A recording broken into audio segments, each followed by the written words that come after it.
All right. So thanks for joining us. We're going to go through some of the bilateral country differences today. And so where we've come from is we've spoken in the early parts really about quite high level, what are the economic things that affect trade, what direction do they go in, and how do we forecast kind of what's likely, and that fitted in because we're really talking about, well, why do companies, which are the things that do the trade, why do companies organize in particular ways? We then had a look at company strategy, so that's specific company strategy, really around porters, how does industry profitability work, and then resource-based theory. And then just last lecture, we spoke a bit about how very different countries, emerging markets, can have quite different demands on companies, and how locations could be picked. So we're kind of zooming in further and further, and now we get to this idea of, okay, if you had a range of countries to select from, how would you kind of make that? How do you make that decision? And then a little bit more on a neat framework, which again, Watt proposes to talk about this trade-off between localization and globalization. So unlike our other lectures, most of the group breakouts are going to happen towards the end of this lecture, as opposed to right up at the beginning. But we are going to, of course, do a very quick review of this kind of key models, which Sanjay will probably find the most important, right? Like, good news. All right. So one of the things we touched on was the question of location assessment. And so we were really saying, well, how do we decide where we physically want to locate a subsidiary or a JV or partnership, but predominantly probably a subsidiary, greenfield especially. And so we said that location of a new business was affected by many factors. And we went on to say that those things were things like, we classified them. So if you recall, in the case, we had Intel and it had 4 options.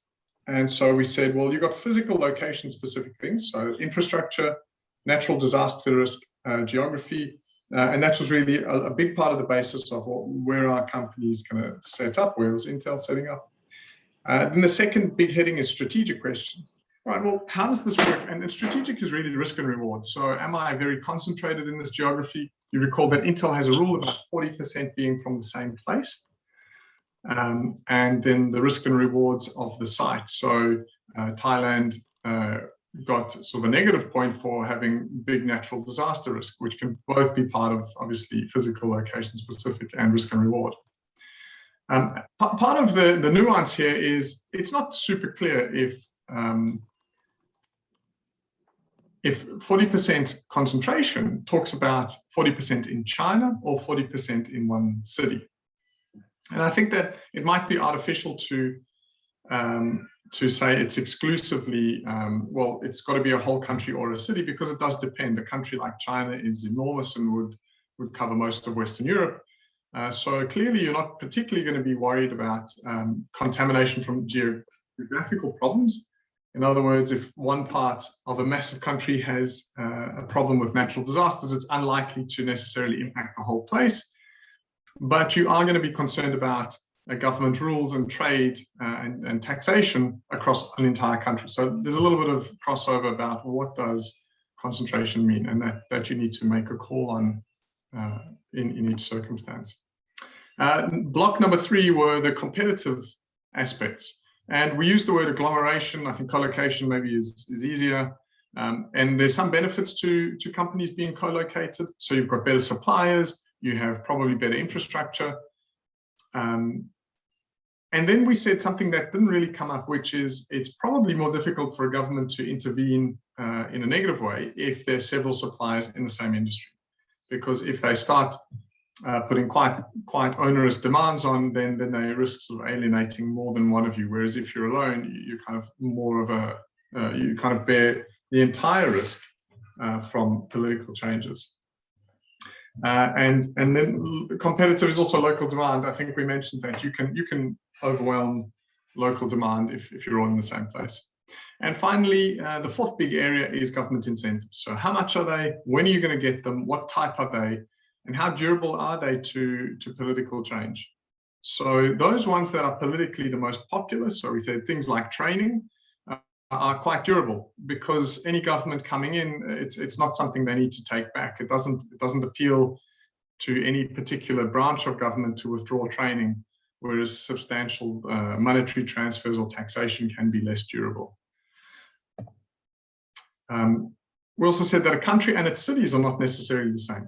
So these factors may be different even in terms of competition. If you have a large country, United States, China, Japan, where the economy is particularly big, and you say, is it the same if I set up in San Francisco or New York? And you'd say, no, there's going to be some similarities, but not a lot.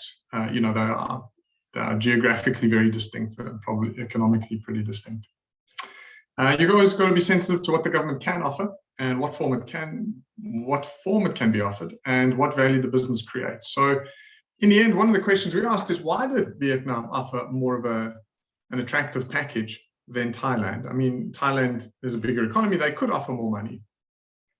And sort of agreed that the thing is that this is a sale. So Vietnam was trying to buy in an Intel plant, and so they thought that that was more valuable for them than Thailand, who already had several plants in existence, and perhaps thought that they didn't need an additional plant. So that certainly was a factor mentioned in the case.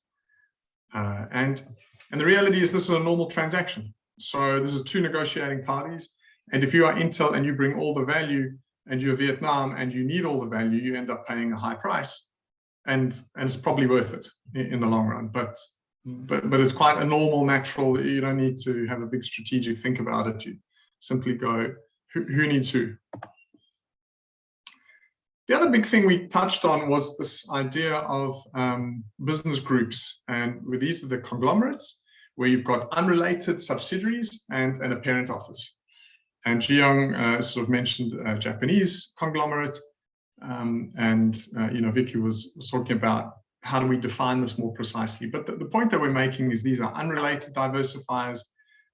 These are kind of the 1980s version of conglomerates, where you've got very different subsidiary units. And we said that they are more common in emerging markets than they are in developed markets. And there are, you know, the theory base is really something put forward by two people, Kana and Palapu. I think the article's available. But the point is, they said that business groups solve market problems. In other words, the fact that they're more common in emerging markets is not an accident. And it is also not a cultural thing. So we sort of dismissed that. If you recall, there's evidence that this is the same pattern in South America, South Africa, and East Asia. And you would be hard pressed to find the common cultural link between those three. But it is quite obvious that there have been economic similarities across time. And we also showed that as economies mature, these groups become less and less common, and they become less and less profitable. So what do they solve? They solve a couple of problems. And we put them in a developed market. What you've got is capital markets are equity focused. There are, your labor market has a lot of schools, it's deep. Your liability laws are well established. You've got warranty. And so your consumers are quite well protected. But as you move from there, you know, all the way down to frontier market, just to give an extreme, you end up with illiquid markets where, you know, I mean, certainly it's not a market disclosure. In fact, it may even be bureaucracy. You have low pools of talent. And in the product market space, consumers are subject to substantial risk. And we actually mentioned that this was quite important in an example of why can you extend a brand in these markets. I think it was an example given, I don't remember by who, but we were talking about this going, the reality is if you're not protected by any laws of the state, the natural inclination is to go for a brand that you know exists. And you know, from straightforward marketing theory, a brand has to kind of have a promise. And so they tend to overextend their brands, but that's not a bad decision in this context. Clearly, as soon as you move to a developed market, it no longer makes sense.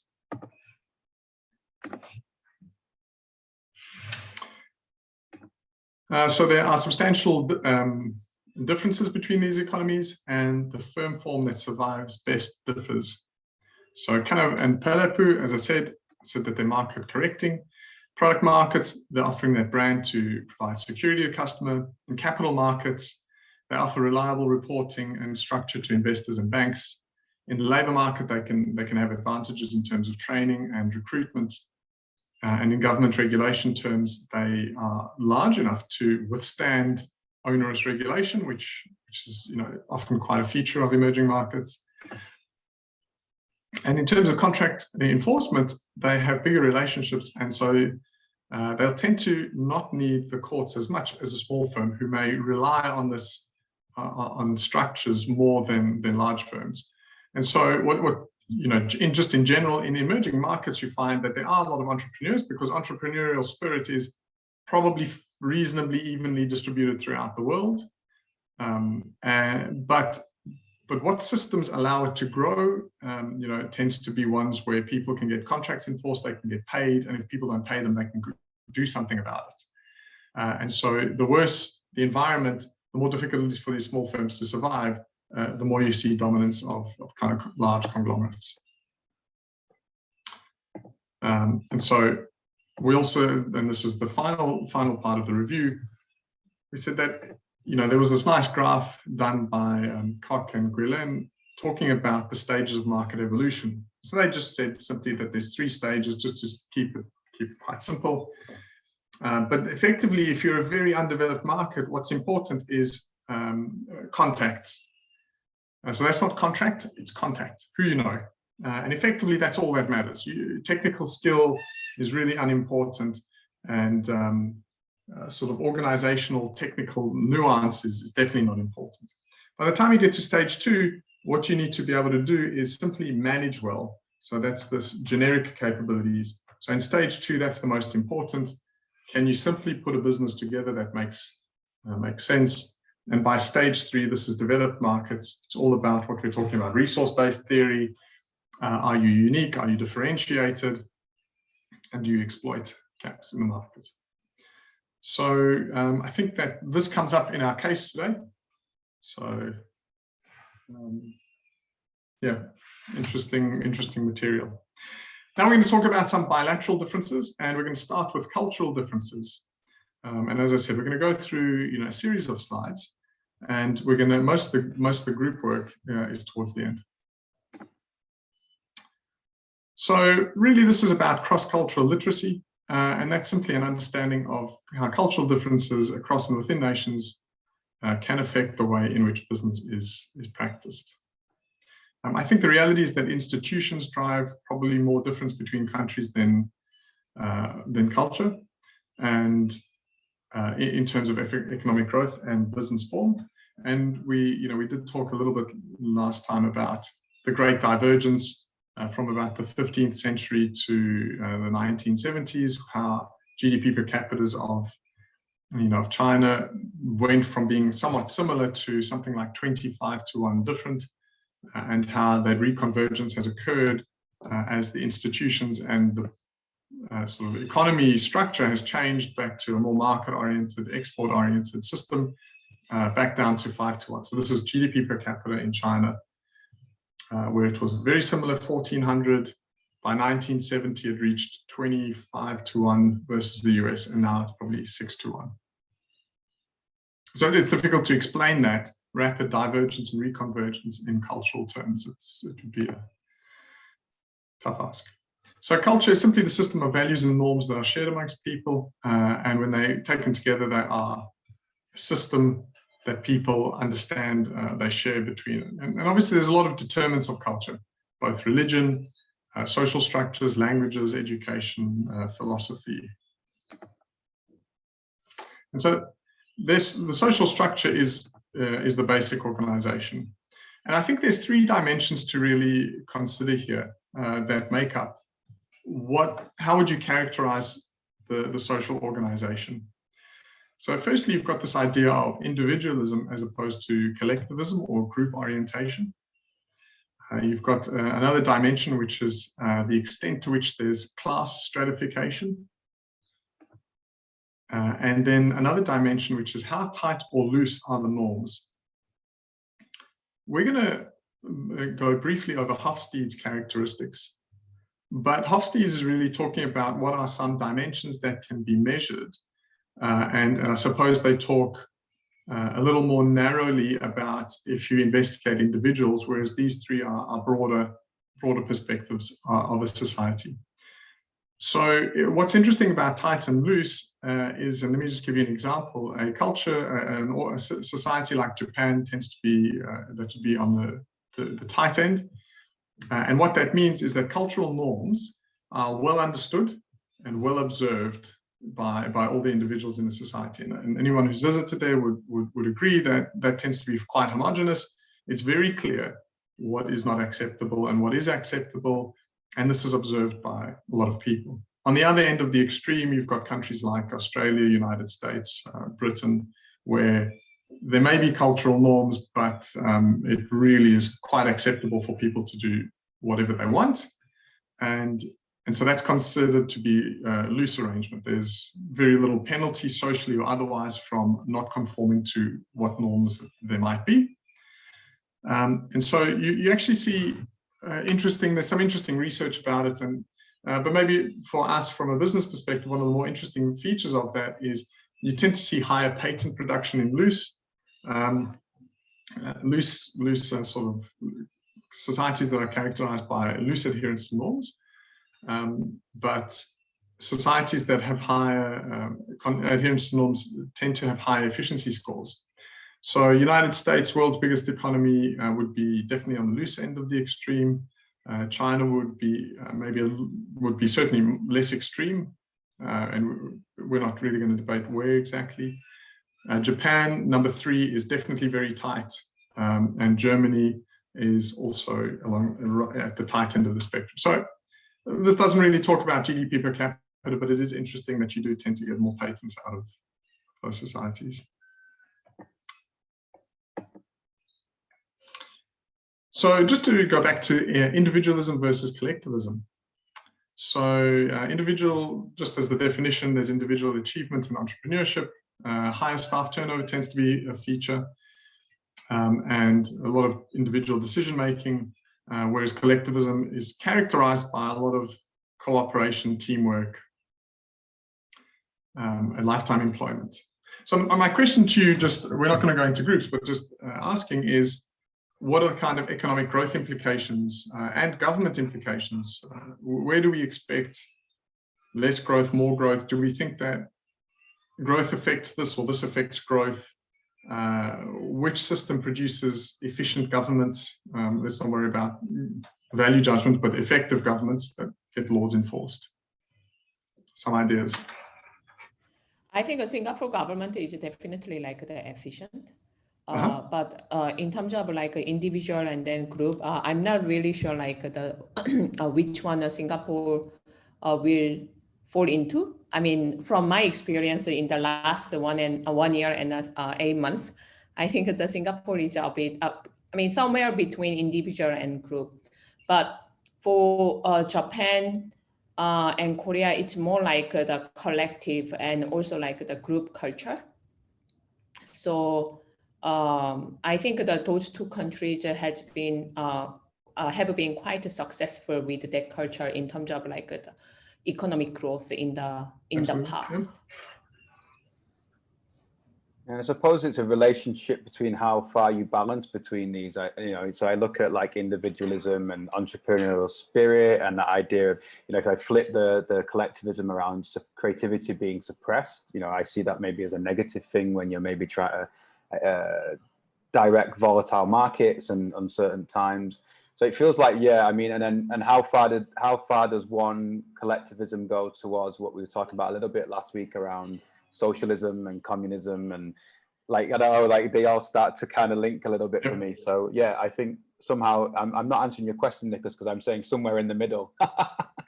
Yeah, and I don't think those answers are problematic either from Jiyoung or from yourself. So, these aren't, as you say, these are social science measures, so you'll get a number, but what that number exactly means, tends to have quite a bit of variance around it. So research finding is something like this, and let's just talk about both of your insights in line with this. So Singapore and Korea and Japan would be considered to be pretty individualistic societies. I agree that you would say compared with the United States or Australia, they're less individualistic, but this is a global measure. So compared with a tribe in Africa, they're individualistic, right? So you don't have the sense that my parents tell me what, or my community elder tells me what education to take. That's highly collectivist, you know, where you kind of have these systems. In general, and Ji-Young is absolutely right, economic performance of Japan and South Korea is exemplary, but I wouldn't suggest that on a global scale that they're very collective. They sort of just aren't as extreme as some countries are. And as we said, individualism is not necessarily the same as tight versus loose. So you can have a society like Germany where you would argue it's very individualistic. People can do what they want, when they want, but have a tight culture. And that's, so they're slightly different. And so Japan is able to be both pretty individualistic and still have a tight cultural norm. They don't, you know, it's not necessarily that the two things have to run side by side. But I mean, your point's valid that there are some differences. So individualism, generally high economic growth, but interestingly, high economic growth promotes individualism. So you tend to go from, and there's some good economic explanations for this, but maybe the easiest one or the best one to kind of conceptualize is, if you don't have money, then uninsured events are very, very costly to you. And so if you're part of a collective, this is a form of insurance. If my earnings take a big dip, the group is kind of responsible, and I forego some income in order for me to be part of a group. As an economy gets wealthier and wealthier, this becomes less of an issue. So if you go through Africa, you've got a lot of structures with collective saving because there's simply not enough money to get formalized third-party insurance, and so you're very, very dependent on those people who are very proximate to you. That's why I say Paul, you're quite right. It's about the extent to which this happens. And there are some measurement challenges with high loyalty that's of very low distance, which confuses the picture about, is this individualistic or not? Interestingly, individualism tends to promote better government. And the reason for that is really that when you have these very clan-like systems, you tend to get insider promotion only. And you see that a lot in Africa with tribal politics, where if one clan gets into power, it only promotes from within, and there's no sense of meritocracy. So this kind of is largely what we're going to talk about in terms of that. All right, social stratification. So societies do have hierarchies, of course, and the family background, occupation, income, but there's a big difference between societies and the degree of mobility and the significance attached to social strata in a context. And so would anybody here like to hazard a guess of mobility, what's called interquartile mobility? So if you're born in the United States in the bottom 25%, your family has the bottom 25% of income, what's your chance of escaping, or how many out of 100 people end up in a different quartile? You're on mute, Sanjay, if you're trying to volunteer something. I'm going to go very pessimistic and say something like 8 or 10. So 8 or 10%? Yeah. Okay. Anybody else? Yeah, land of the free, home of the brave. I was going to say that my first thought would be higher, but I was somewhere like 15%. Okay. Yeah. So it's interesting that those figures are kind of it, and I think it's somewhere around 20, so maybe not as pessimistic, but I think it's disappointingly low. Effectively, the mobility between social strata, even in systems where you're allowed to move and have reasonable opportunity, as you described the United States having reasonable sort of opportunity is actually quite low. And so social stratification tends to be, unfortunately, fairly tough to escape. We spoke a little bit about liberal democracies having the option of how much redistribution do they want and for what purpose. Just as an aside, providing simple social subsidies or grants doesn't particularly improve mobility. What it does is raise the floor of income, but social mobility is a very tough thing for governments, and unfortunately it is as low as your guesses. There's also some tribal, and really the only interesting part here is it can augment antagonism between labor and management, but otherwise this is really not too much of a business consideration insofar as you probably understand who your market is. Nicholas, this is an aside and you might not have the answer now, but is there any kind of work around this idea of poverty and it getting deeper in these places? I don't want to tangent too much, but I watched a documentary recently about moving through America and how that gap is, food shortage, medical, homelessness, it's kind of exacerbated, and it's just quite fascinating that for such wealth, there's such poverty there. Yes, I think the answers, and we'll just spend a minute or two on it, but the answers, I think, got a couple of streams of really interesting insight and of course, research. So we saw in the early parts of these slides, the impact of globalization is a redistribution of labor to higher and higher productivity. But we also saw that although that's the economic outcome, you end up with something like a third or more people tend to be long-term unemployed. So these events are not easy. It's not simple to get away from. So that's A. So I suggest if you're looking, there's a couple of things that you want to tie in to understand how a region is going to perform. Number two is it disproportionately affects rural areas across the world. So rural France, rural Germany, rural United States, rural Southeast Asia is where development doesn't happen. And that we've seen from an RBV perspective, from a Ricardo Hausman perspective, frankly, if you're geographically far from everybody else, you produce less patents, you produce less ideas, you produce less business. So, you can be interested in theory or not, but that's the outcome. So we have this idea that you've got problems where a natural process of trade, in globalization is leading to this redistribution problem. People are geographically sticky, so they don't easily move out of their region into economically well-off places. The long-term demand of educated roles is stronger and stronger, and of entry-level labor is lower. And that's got two features to it.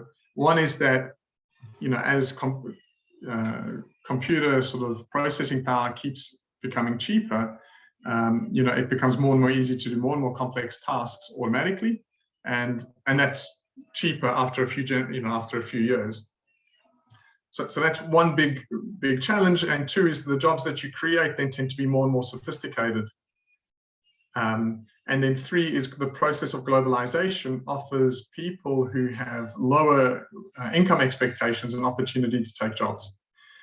So, the stat goes something like the bottom 25% of people in the United States haven't seen an income growth for 50 years, 50, and they've seen real income shrinkage. So, I think it's very real, and there's not a particularly easy fix, but to try and match those populations better with the skills that the market is demanding, and that's not at all easy. And certainly stopping trade is not particularly effective because a lot of these job losses are technology based. Trade contributes, but there's a lot of technology in it. So. Thank you, Nicholas. All right, so let's just spend 5 minutes in a group talking about social stratification in your experience. How does that impact business and economies? So we're talking now about maybe partly what Paul's brought up. What happens when you've got stratification, which there are. What happens when it's more formalized? What happens when you have lower ability to move between the social stratas. So poorer people stay poorer. And then in the extreme, what happens when you're dealing in an economy or a country that has formalized caste systems like India, perhaps in China, you've got this kind of aggressive treatment of ethnic minorities. So how does that impact business and economies? And so, I think the answer framework that we're really looking for here is, does this impact the way you look at it? Does it impact the way you can, recruit, the way you market? So this is really Porter's value chain, which we covered some time ago, but it kind of captures a lot of the social questions that are posed. So I'm just going to break us into groups. We're only going to spend 5 minutes on this before moving on. As I said, we have more sort of focused business questions towards the end.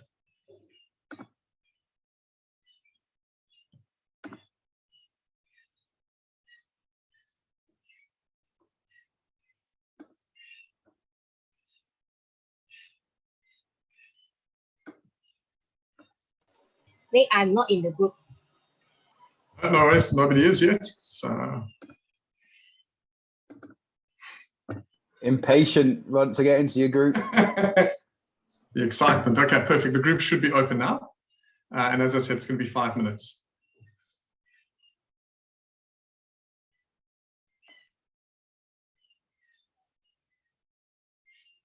For example, middle class and upper class, or like the lower class, is it also a kind of a social, stratification? Yes, of course. Yeah, absolutely. So whether it's very formal, like the Indian caste system, which is probably pretty extreme, religion-based, it's a whole thing, versus maybe less sort of prevalent, but still systems like perhaps what there is, with less official kind of caste, through to just difficulty in recognizing other cultures or wealth barriers. Yeah. And it's interesting, and why I think that's important to take a broad view on it is because in history there's been lots of different ways of doing this, and as we hear some of these answers, I'll give you some, I think something that's pertinent, a historical perspective that's pertinent. Cool. So let's go. Who's got some interesting perspective? Interesting. I'll give it a go. We looked a little bit at the value chain. So we spent a bit of time looking at service, and we're starting to think about, how low-paid labor outsourcing becomes problematic in, it can lift one economy, but potentially causes damage to another, and also the opposite effect of if you're not in the lower percent, but maybe the higher end, you might have top professionals, then they potentially leave economies and then cause damage by their exit. So you've kind of got at either ends of that sphere issues in terms of how the services damage that area of the economy. Okay, so we're talking about migration, brain drain, changes in trade levels. Marketing and sales. We just talked here about issues with education and literacy and how this meets kind of how you target customer segments in terms of how people receive information. And of course, it depends on the kind of product that you're selling, but also how you need to be aware of these diverse areas of how people receive information. We looked a little bit then at human resource, which links to the service, but we looked at issues with skilled recruitment or lack of skilled people to recruit, and at how that kind of sometimes sets poor standards in salary benchmarking. So poorly skilled people with poor wages, and that exacerbates the problem. It's a bit around that education attainment, right? Yeah. All right, somebody from Leon, Peggy, Sanjay, Vicky, Sebastian's group. Not sure if we understand the questions well. No problem. So, for example, because you mentioned something about value chain, right? How will the social status impacting on a company run their business? For example, like recruitment or hiring, right? Yeah.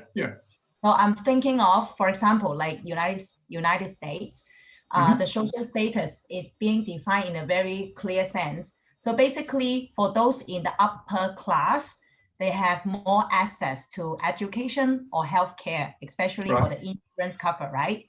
So if I'm running business in US, maybe my recruitment strategy would be offering more like a healthcare to those lower class.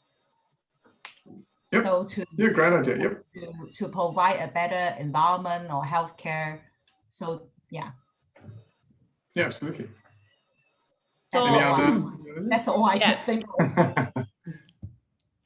Okay, cool. We've got so Jim. Yeah, so our team, the group number 3, and our discussion was more focusing on the traditional social stratification. So it's like the caste system, and even there is like a social stratification in Malaysia as well.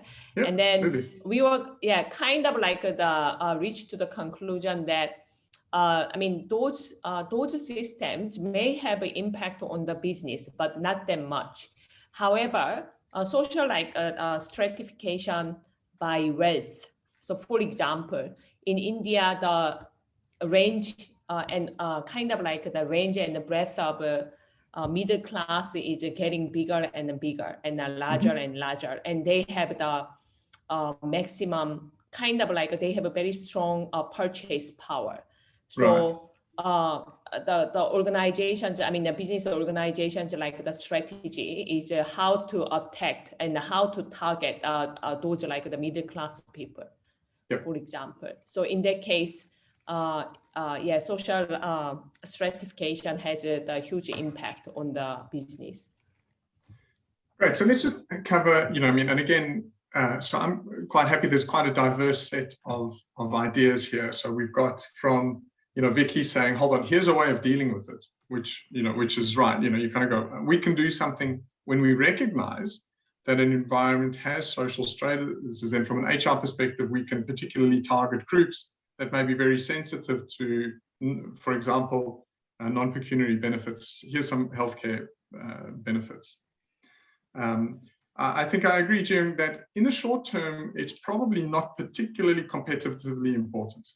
If you took a 3 or 4 or 5 year time frame, you'd say, well, the world is how it is, and we can compete in quite a neutral way.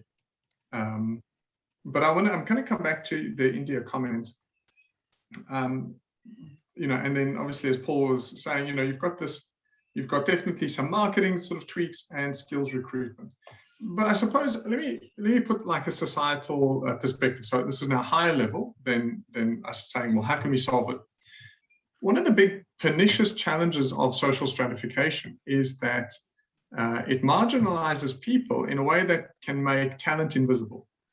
So I would suggest that's probably one of your key areas, and that's why when Vicky says, hey, there's a solution here, I'd say, yeah, it is. And it's difficult because when you're in that system, remember, all of your employees kind of have lived in that system. They agree with that system. And so, they struggle to kind of, when you say, well, we can do something slightly different, it's not the easiest sell. Being there, it's much more challenging than it might seem. But the question here is, is this efficient? And if you're kind of comfortable with the idea that talent might be distributed fairly evenly across societies and across races and across cultures, then the idea that you stratify means that effectively you make organizations blind to those pools and countries, unfortunately. And stratification comes in, as we've also mentioned, a lot of different ways. So I'm just going to touch on one which is interesting from a historical perspective and not particularly tricky from a sensitivity perspective. So Venice around, sort of 1500s was the kind of center of European trade, 1600s. They did very, very well. And they had a system of, if you were anyone, as poor as you wanted to be, you could own a share of a ship through your labor. So in other words, Venice was a trading outpost. And so if you sent a ship out, the classic model is, well, you've got to own the ship to make a return. And Venice had a rule which said, if you served on a ship, you got a share. So let's imagine that it was 5%. And what that allowed you to do was escape your social stratification. So if you were born poor and you were willing to do a lot of trips, you could eventually own effectively a share of a full boat. And this kind of allowed that social stratification to dissolve in many ways. And this practice continued for maybe 150 years, and they were incredibly successful. They just became very, very wealthy. And this is in a time when the rest of Europe was still struggling through the kind of end of the Dark Ages, right? Just starting so well before the Enlightenment. So you can imagine Europe at that stage is very, very poor, and Venice is doing quite well, building canals and so on. What happened after that was that the kind of families who were wealthy said, actually, why are we doing this system? We should stop it. And we will just control the trade. So the 20 families said, well, we'll control the trade, and there's no more of this. You can work your way into the elite club. And 300 years later, Venice is a tourist place, right? There's certainly nothing on the economic map. And this is probably one of the largest drivers of that. Venice's growth slowed dramatically within a decade of that. And the point is, what happens is you lose access to that entire pool. And it becomes, this is the group that owns everything. And so when we talk about the Indian middle class, there are whole sections of the Indian economy that are not in the next 20 years even looking at middle class. And doubtless there are people there who could be at MIT, but for their social status. So, I think that this question is maybe one of our more philosophical ones. But when you have social stratification, sort of recognize the human fact that there is talent distributed everywhere, that it is very difficult to change your organization's mind, but that if you deal with it in the way that Vicky was suggesting, you might be able to get underpriced excellence. And that's all we're going to go through on that. Any thoughts? Comments? Everybody's comfortable with that? Not at all comfortable? I was just going to say, we're talking about all kinds of things in terms of inclusion, diversity, stigma. I mean, it's a huge kind of, at that level, it's a huge topic, right? Yeah, absolutely. So it's, and that's, it's an interesting. Okay. So we're going to now move on to just, a few more things that are still around the topic of kind of international business. How do countries differ? So religion, shared belief. Interestingly, it's called an irrational belief, not irrational, just irrational, in that people don't end up usually selecting their own.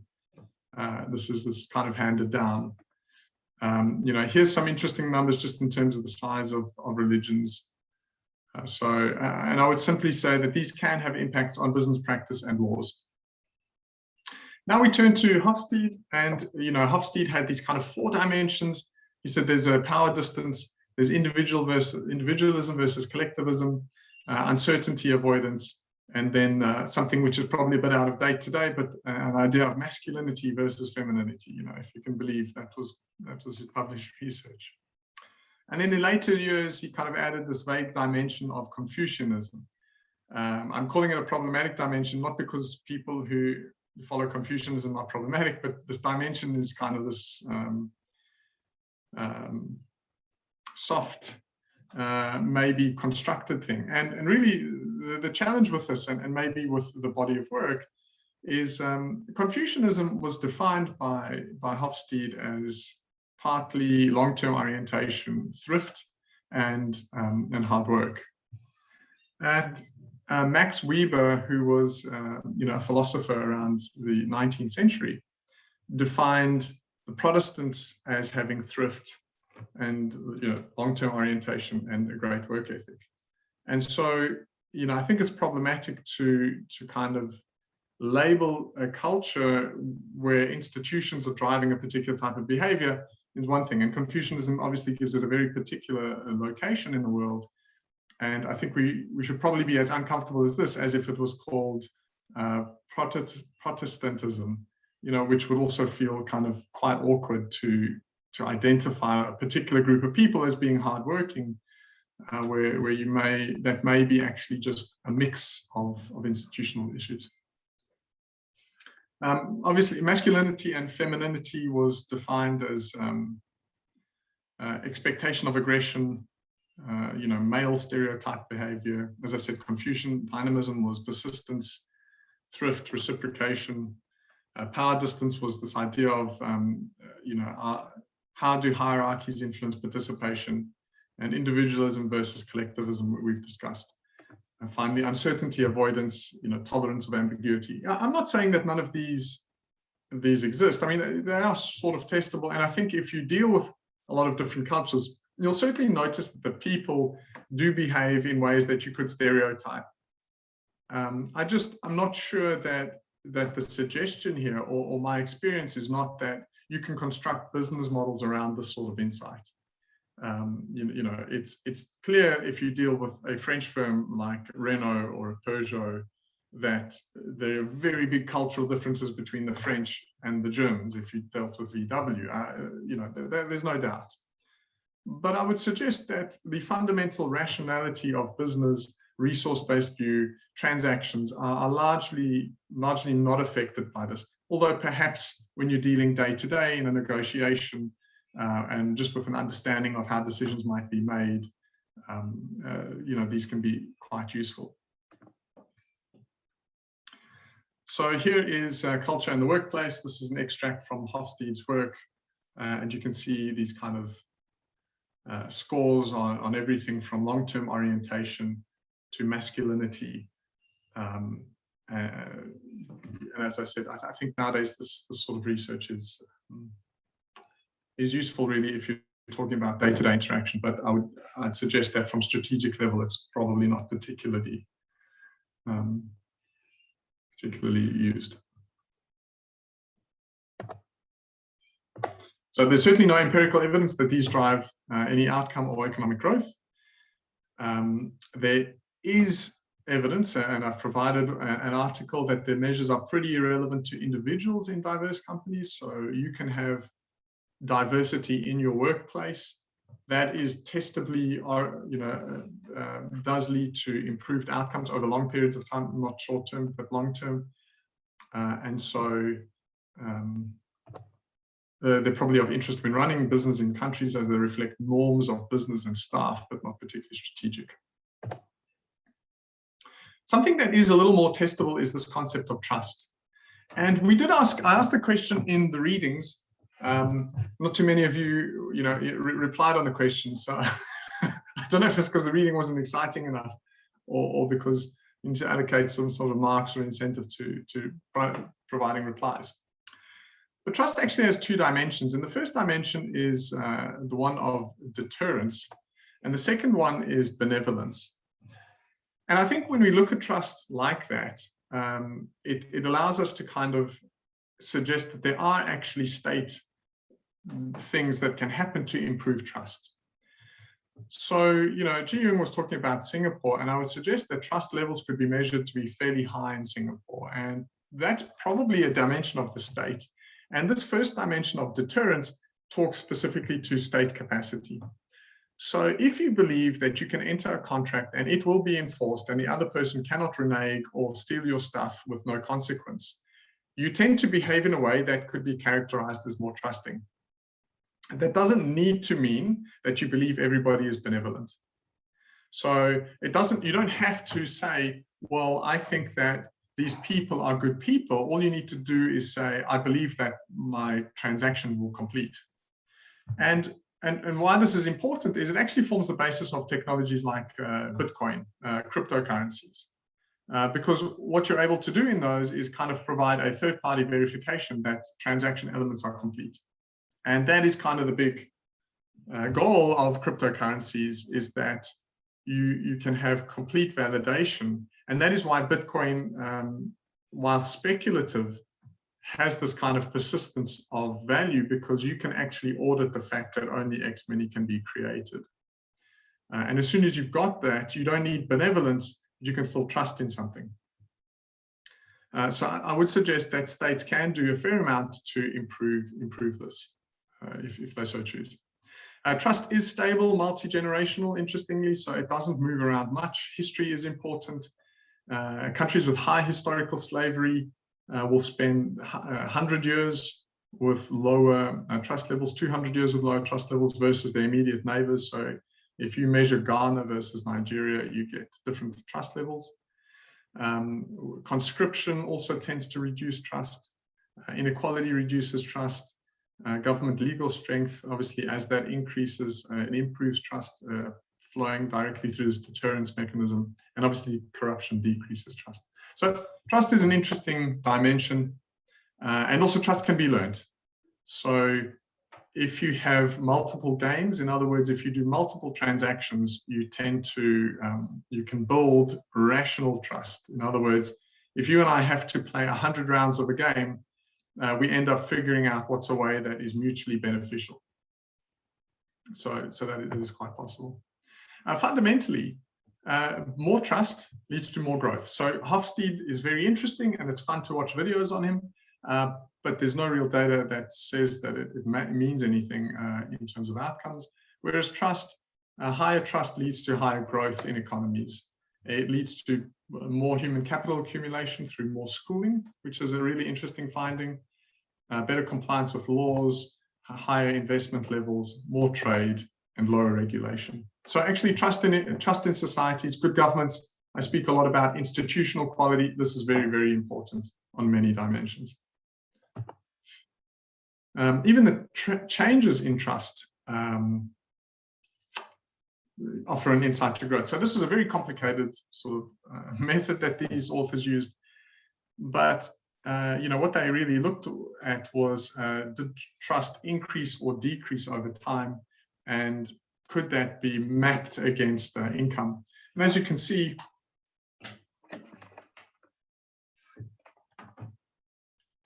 over here, you've got this change in income. So clearly this is good. You want to be in that area. And over here, you've got change in trust where improvements occur. And, there is maybe not the world's greatest correlation, but there's, I think, pretty undoubtedly some sort of positive relationship where you'd rather be up here than over here. And that's just, again, this idea that trust improves economic outcomes.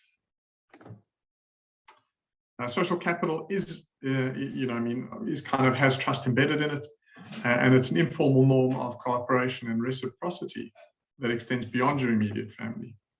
So states contribute through good education, meritocratic systems, provision of safety and effective regulation, and interestingly, being small. So a state that controls every transaction actually ends up with a low trust environment.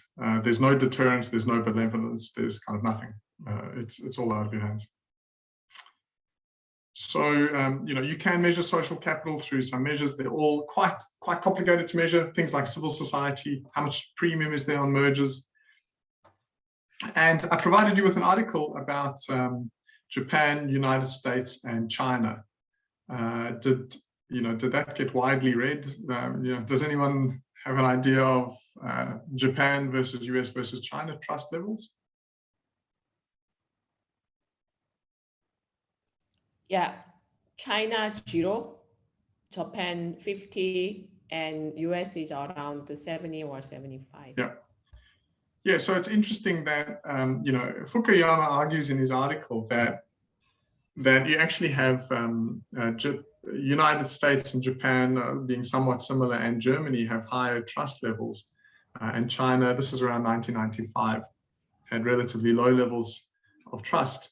And they noted that this leads to more family-owned firms, right? Because if you don't trust people, you hire a family. But it also leads to less mega firms as a proportion. So we know that there's a couple of massive Chinese firms in Ant and Baidu, etc. But how many large firms are endogenously created was substantially lower. And so this is kind of somewhat problematic for economies. But so what's your thoughts on, will this persist? China going to catch up, close the trust gap? How fast do you think that can happen? I don't think so. Yes, I tend to agree, right? I mean, there's not a lot of evidence that you close trust gaps fast. And you could speed it up if the Chinese state provided exceptionally good systems around education, meritocracy, effective regulation, but even so, that's not the fastest process in the world. So this is something that they'll have to work through. It's not the end of the world, but it certainly is a big mountain. And interestingly, this is an idea, and this certainly isn't in any of the work, but one of the booms in China, as we discussed, came about when they did an agricultural reform, and this worked really well. But some of you may note that Russia also dismantled a communist system, and it did not find this boom. And and part of that explanation is around this idea of peasants and the extent that the state controlled their lives. And so the kind of outcome is that these Chinese villages had, by and large, a little more autonomy than in the Russian system, where they did sort of very, very deep and thorough communism, which is not a compliment, but it is what it is. And they kind of disrupted all the social fabric. And so even when they allowed incentives to come back, the social society really struggled with these extremely low trust levels. And so trade and transaction didn't happen. It's very difficult even farming is very difficult to do alone. Whereas the Chinese system had kind of reasonably effective farms still. And so as soon as you allowed incentives to come, they could actually perform. So trust is important and very impactful. So social capital is important. Just to finish up on this topic, lower transaction costs. Laws cannot replace it. Relations are too complex, business is too complex for a law to rule everything. And plus, the more complexity you have, the more trust you require, actually, not less. So there's no suggestion that the increasing complexity of an economy can actually reduce the amount of trust required. I go, even without Bitcoin, transactions rely on trust. And the more of it, the smaller the government. And interestingly, the more you trust, the more you can enter new industries. So we've spoken a lot about how does knowledge get transferred. Interestingly, it requires trust. It's very difficult to transfer without. All right, so now we're going to move on. Let's make sure it's recording. Onto political, just some legal system differences, and then we will get down to business analysis, which I know you're all desperate to get to. It's the most fun.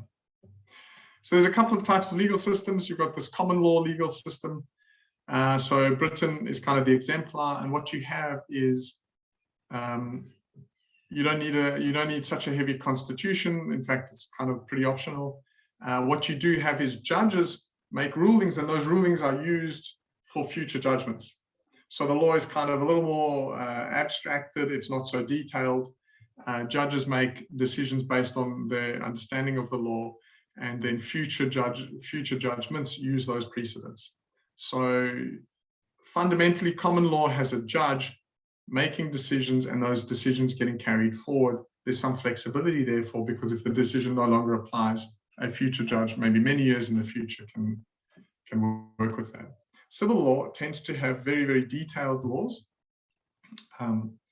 And judges don't tend to be able to walk outside that, but legal scholars tend to provide guidance. So a little different. And then obviously you've got theocratic law, which is a completely different thing altogether. So obviously, the first two, work well with markets, and the third one either adapts, in a way, or kind of struggles. I think that, in this theocratic law, I think it's important to be pragmatic. If you go to a country like Iran, the world still works. the theocratic law kind of applies to a small group, even though maybe the messaging is that the whole lot's theocratic. It's just, it doesn't, you know, doesn't work like that. So from a contracting perspective, in common law, contracts tend to be more detailed because the law is broader and it kind of provides principles. And if you want to specify something, you need to specify it in your contract. And in civil law, the contracts are shorter because there's so much external regulation that binds the parties. As you can imagine, the world, you know, it's a mixed bag as to which one produces better outcomes, and it probably really depends country by country. Civil law is probably a little bit less efficient because you kind of need to fight the civil regulations in order to provide really innovative outcomes. So you would tend to find like financial innovations tend to be easier to do under common law, and that's part of the reason that London and New York tended to corner that market, even though finance may have started more in France and Italy.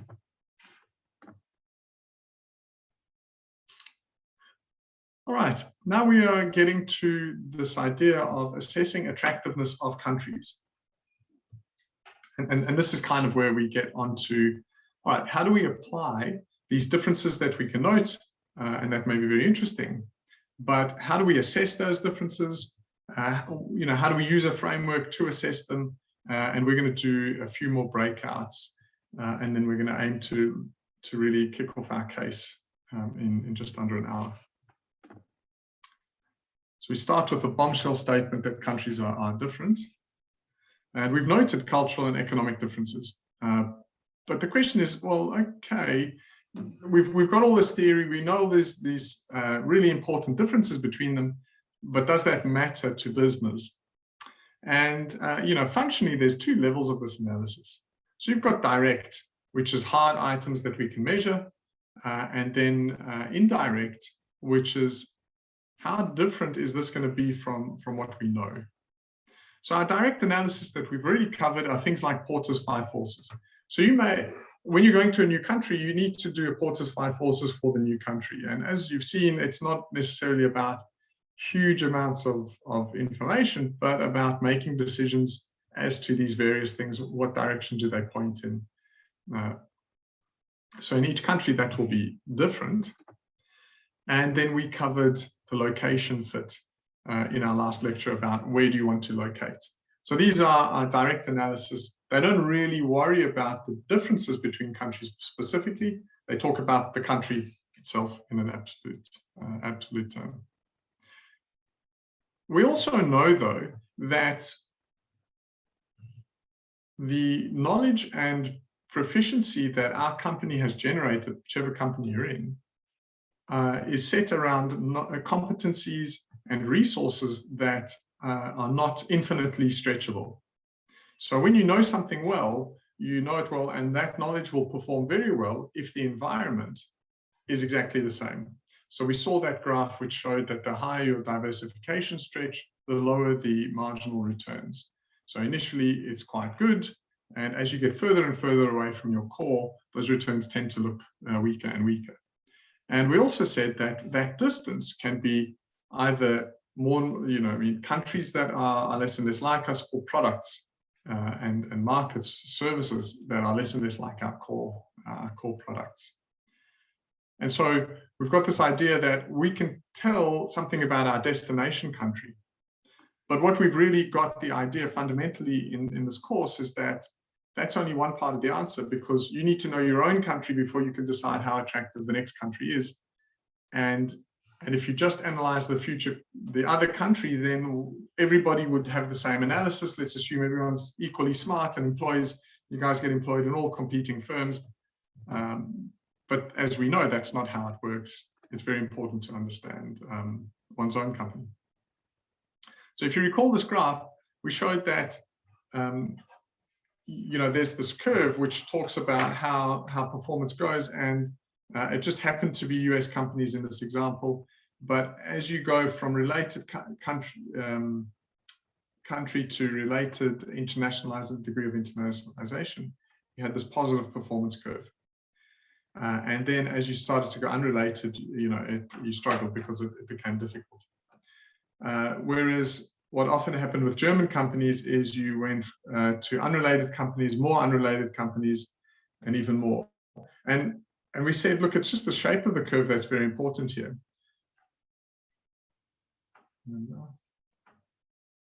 So over here, you've got this idea that if I go to related, my performance improves.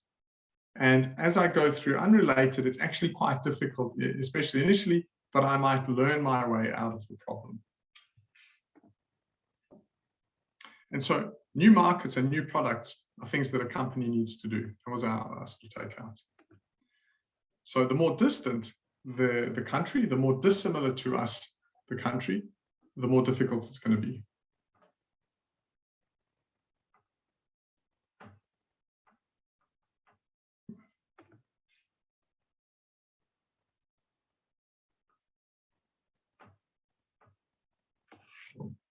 Sorry, I'm just going to clear that.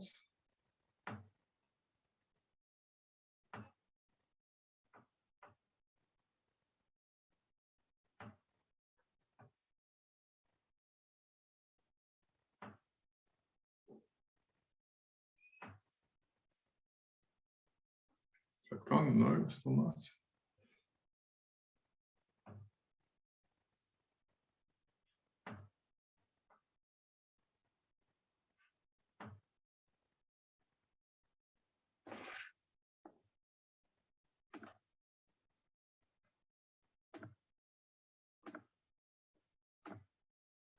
Well, fine. All right.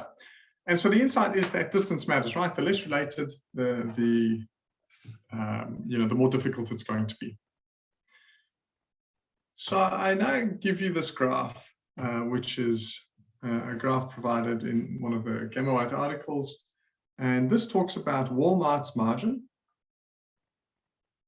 and the distance from Bentonville. Bentonville is where the head office of Walmart is.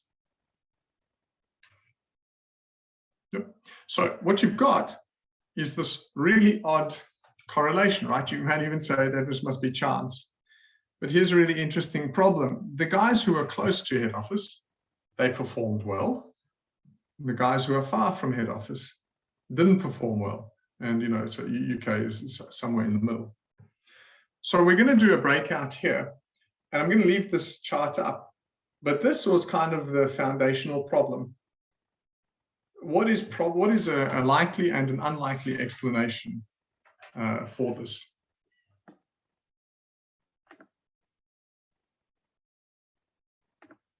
Right, so we're going to do. Just a clarification. So the distance mean, distance like the means from employee's perspective or like the market itself perspective. That graph is distance in miles. Physical miles, nothing sophisticated. That's what makes it so incredible.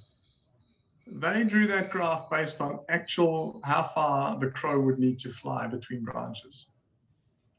Oh, okay. So, and that's, you're right. So there's all sorts of nuanced things we could talk about, and that's what you're going to talk about in your group. But that graph actually is talking about kilometers, which makes it quite interesting. Okay. Yeah.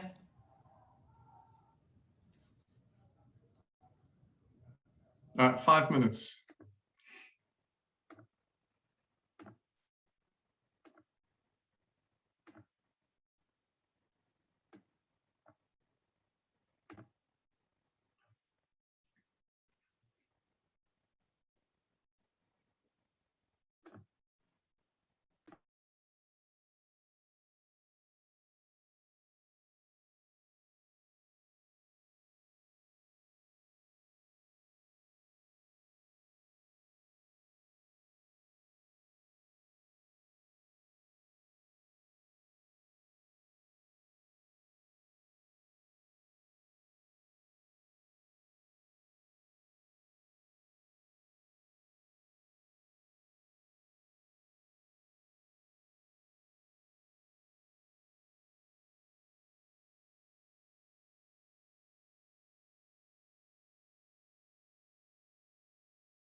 Great.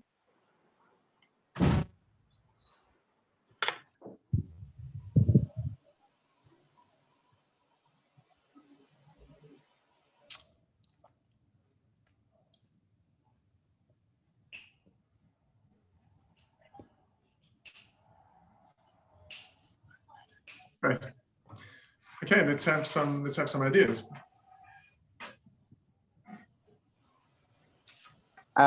We just talked. I don't know if we found the improbable, but maybe probable ones. We looked at like a neglect of understanding consumer habits in those markets because of the distance. Potential regulatory issues faced again in a bit of this distance we're talking about in terms of administrative distance. We talked about buyer habits as well, in understanding what people want and need in terms of different retail segments, and also maybe things around labor differences as well. So understanding how the workforce operates in those places. We felt they were all quite probable. We were trying to think of something slightly more improbable. Yeah, so I echo, what Paul shared with us, but I think that it's more understanding based on my understanding of Walmart. I think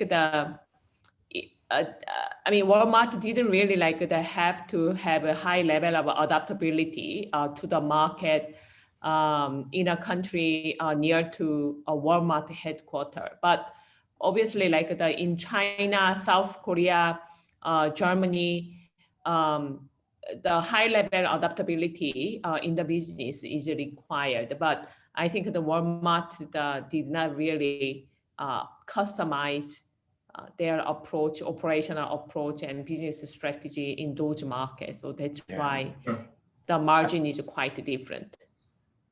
I remember something similar. Might have been Tesco moving into Germany was completely outcompeted by Aldi. Also, again, not quite understanding the market it was going into. Yeah, even the Walmart, acquired a local supermarket chain in Japan more than 10 years ago. But Walmart decided to close their business in Japan. So it did. Their strategy didn't work. Yeah, absolutely. So just Vicky, Sanjay, Peggy, Leon, do you have any different comments? Are you quite happy with that? Yeah, I think Nicholas would be helpful if we really know the background of doing this, because every time we go to break, we have to guess what is the intent, to be honest. I'll be very factual. I think the team struggle to see what are you asking for perspective so that we can answer correctly. So I'm not sure whether we are learning. That's what I'm just trying to add on. Okay. I think it's useful to say what is the objective, what we're trying to achieve, and then what are the talking points we should consider, because it's very wide. We might not be talking about this topic or this particular global trade, So frankly speaking, I think I've been quite lost, even though we can contribute. I don't know about the rest. Okay. Vicky, Sanjay, Peggy, Leon? Actually, I think why they cannot pick up the market in the Brazil, South Korea, China like that, because based on we can use the cage for analyze for I think the cultural for those certain countries, actually they're not using English in their main language. So for the cultural, they are not really accepted Walmart in their market. And also for the price range in those countries like Canada, Mexico, compared to like China or some of the Asia country, the price range in in their certain country, for them it's kind of like like a more like medium brand rather than they set like a low brand in Canada. So in South Korea, China, or even Brazil, they will choose their local brand, which is the price range is less than the Walmart. Yeah, so look, I agree, and I suppose now we've got this, I think that these answers are the right answers. So despite your concern, I think this is what it is. Almost entirely, all of you will be faced with questions that are unscripted in your business world, right? I'm certainly not going to be there. And I think it's about looking at data that has a kind of vague question or a question to you that says, why is this happening? So I'm not trying to, I suppose, overtrain you in terms of saying, why is this happening in terms of X, Y, Z model? I think that these answers are the very answers that create the insight into for the cage model, which we're going to go through now and are part of the reading. So, I mean, I appreciate that we could say, using this model, please provide these answers. But maybe the key thing that this more open style creates is when you face a problem, which undoubtedly that's kind of the idea that you're here for, you go, okay, what is the reason? And I suppose what is important is that you're confident that when you all face a problem, this is all of you, that you're not going, oh my goodness, I don't know exactly which model. It's important that you recognize that business problems are solved by people, you know, every day. And that there's some interesting problems like this where you then go, wow, actually, I mean, you intuitively know some of these answers. You go, well, I mean, maybe Walmart's just this big animal and it doesn't localize its products. So And that's an appropriate answer. So then we go, okay, cool. Let's talk about a framework to capture those thoughts. Yeah, right. I think we're talking about the readings, the linking to the readings, the case study, and the framework. The problem is every time we go into this kind of breakout, it's fast. We are just brainstorming. I think it's helpful that we brainstorm, but we are not applying any readings or logic, to be honest.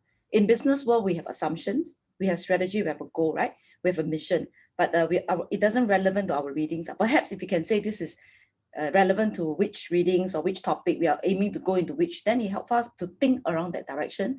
Otherwise, we'll be thinking something out of the box, which is not relevant. That's all. I'm just saying that case study is really helpful to us to apply, like the case study that we do. But in terms of one picture, to ask a question, very hard for us to go and guess what actually are we applying, from what readings are we applying. That's all. I'm just saying that to be beneficial, it'll be helpful.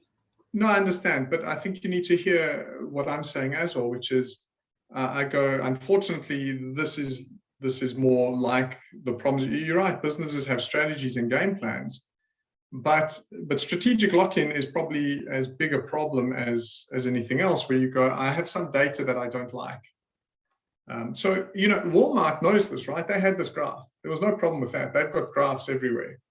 So it's difficult to understand how a large company with effectively infinite resources could exit Germany,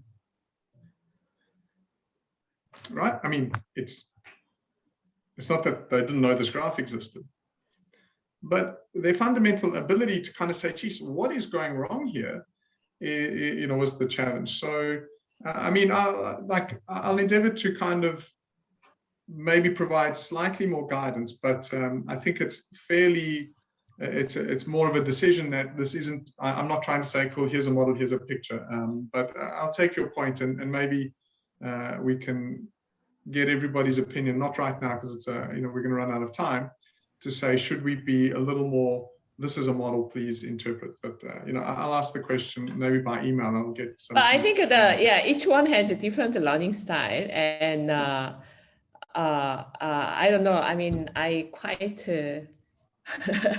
enjoy this kind of like a challenging questions and then discussion. Of course, I mean, everything is not easy. I mean, most of the questions are quite challenging, but that is also how we can build up our brain muscles as well.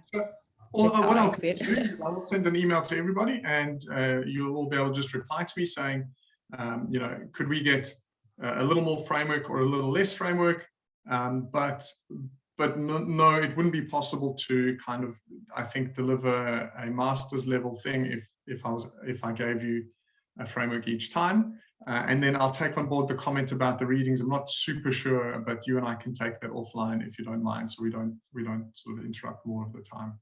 Is that all right? Cool. Okay.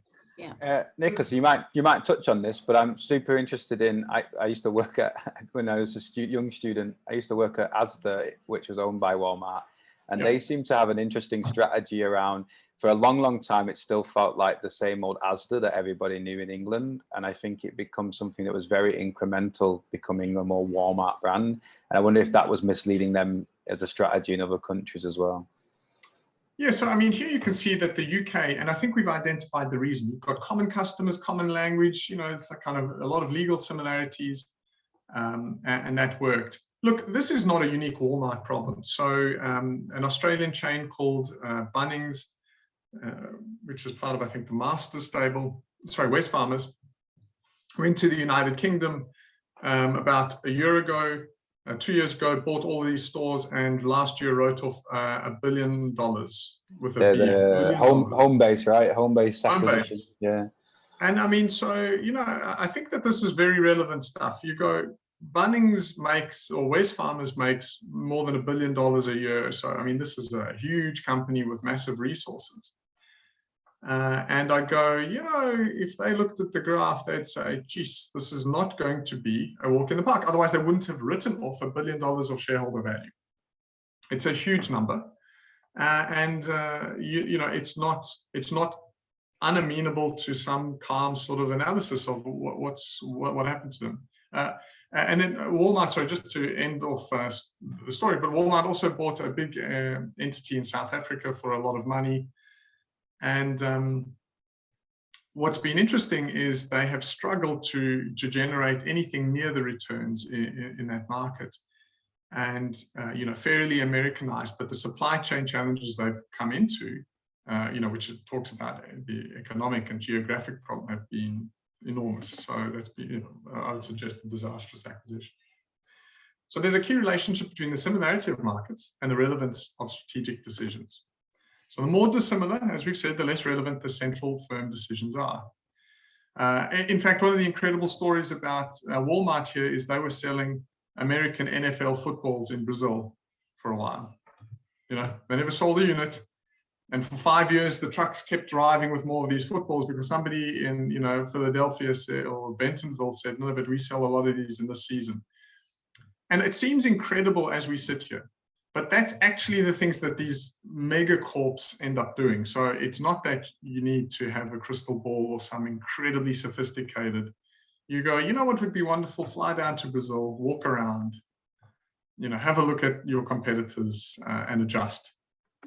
And that might be a great line. So there's two kind of key theories which I haven't sent you readings on, and I don't want to, you know, we don't want to spend a lot of time on them, but they are kind of superb works in their own right. Peter Drucker had a theory of the firm, or it's called Theory of the Business, and Prahalad and Bettis wrote a piece called Dominant Logic. So Peter Drucker was obviously, I think, in the 80s, and Prahalad and Bettis 90s. They're very, very similar. And in Peter Drucker's, you know, he says the story is familiar. A company was a superstar yesterday and it stagnates and is frustrated. And then interesting, he says, it's not that things are done poorly. So it's not that Walmart's less efficient in Germany. And it's not even that the wrong things are done. You know, they're worried about logistics and pricing, et cetera, et cetera. The problem is that the assumptions that the organization was built on don't fit the reality that the organization's in. And as we get further and further away from the core, this becomes more and more accurate. So this original thing was talking about how markets evolve, but if you internationalize, you kind of do the same thing just over in one shot. And Prahalad and Bettis spoke about dominant logic. Managers have a finite cognitive ability. So their ability to understand markets is finite. It's not eternal. They don't know every single nuance of every market. As firms grow, of course, they apply that logic. But as firms diversify, they continue to apply their original logic.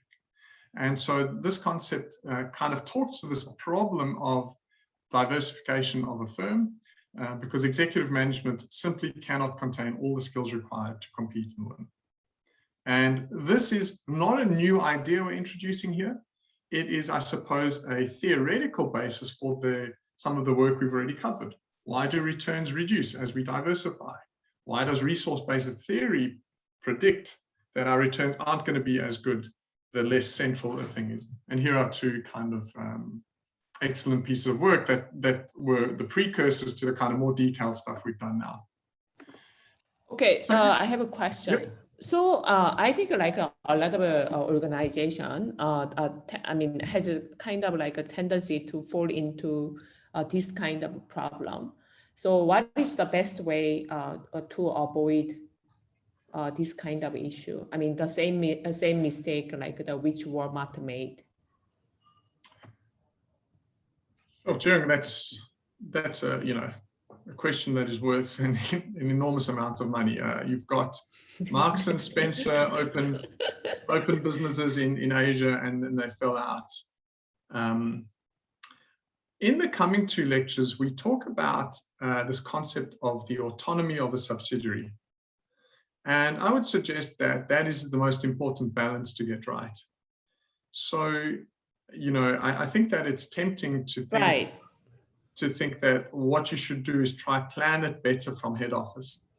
But maybe the more sensible idea goes, have a good plan that is sensible to these kind of differences we're talking about. And then hire people that are exceptional and allow them a fairly high degree of autonomy where you have these big differences. Okay, so that makes me seem... Yeah, so in that case, isn't it, I mean, wouldn't it be like a dilemma? What I'm saying is that, I mean, organizational alignment is super critical in the business, right? But if headquarters like provide a high level of autonomy to subsidiary or like the local entity, and there might be a kind of a risk to get less or like the weak alignment with the business strategy driven by headquarters. You're right. So we talk about this in lecture 8 about what are the roles of expatriates, and that's really about how much alignment do you need with head office, how much conformity do you need with head office. So you're absolutely right. There's a tension there that goes, well, I can get perfect alignment, but then I end up with Walmart, Bentonville deploying in Germany. I have perfect alignment, but it doesn't work. And so, Jiyong, I'd suggest that the question of autonomy is kind of triggered when performance is not what it needs to be. And I would say that firms need to have a more limited goal of autonomy to things that are more strategically relevant. Oftentimes, subsidiaries, in my experience, are set up with this kind of vague idea that everything needs to be the same as head office. And that's clearly not true. In fact, you want to only control the least possible, and in a subsidiary. And when I say the least possible, I mean, there's the tension. It's as much as is necessary, but as little as is possible. I was once in a corporate where we had a subsidiary in Australia. It was being run from South Africa. And the big insight was we could export all these units and the marginal cost was low and it was going to make a lot of money. So this was very exciting. And then the subsidiary said, the product doesn't match the market. This is a true story, right? I'm not joking. This is a large 50,000 person company, lots of resources, lots of MBAs, lots of everything. So our subsidiary calls and says, listen, the product you send doesn't suit the market. And, I wasn't particularly close. I was asked to come past and sort of do a report and check on it and so on. And I go, guys, actually the product we send doesn't match the market. They're not lying. They're not kidding us. This is not going to work. We need to adapt. We need to leave them alone. And unfortunately, as corporates usually do, they didn't want to hear that. So they kind of just kept ignoring it. And the fundamental reason that this was going to work, they were going to buy all this stuff, was eventually lost. And so eventually they sold it at, some sort of discount rate. They said, like, this is no longer strategic or no longer core. The famous, this is non-core. They gave it away to someone. And you go, the key problem there wasn't a sophisticated strategic analysis problem. It's that there were 3 or 4 things that you could summarize, like a 1 page. This is the difference in the market expectation. We either meet it or we get out.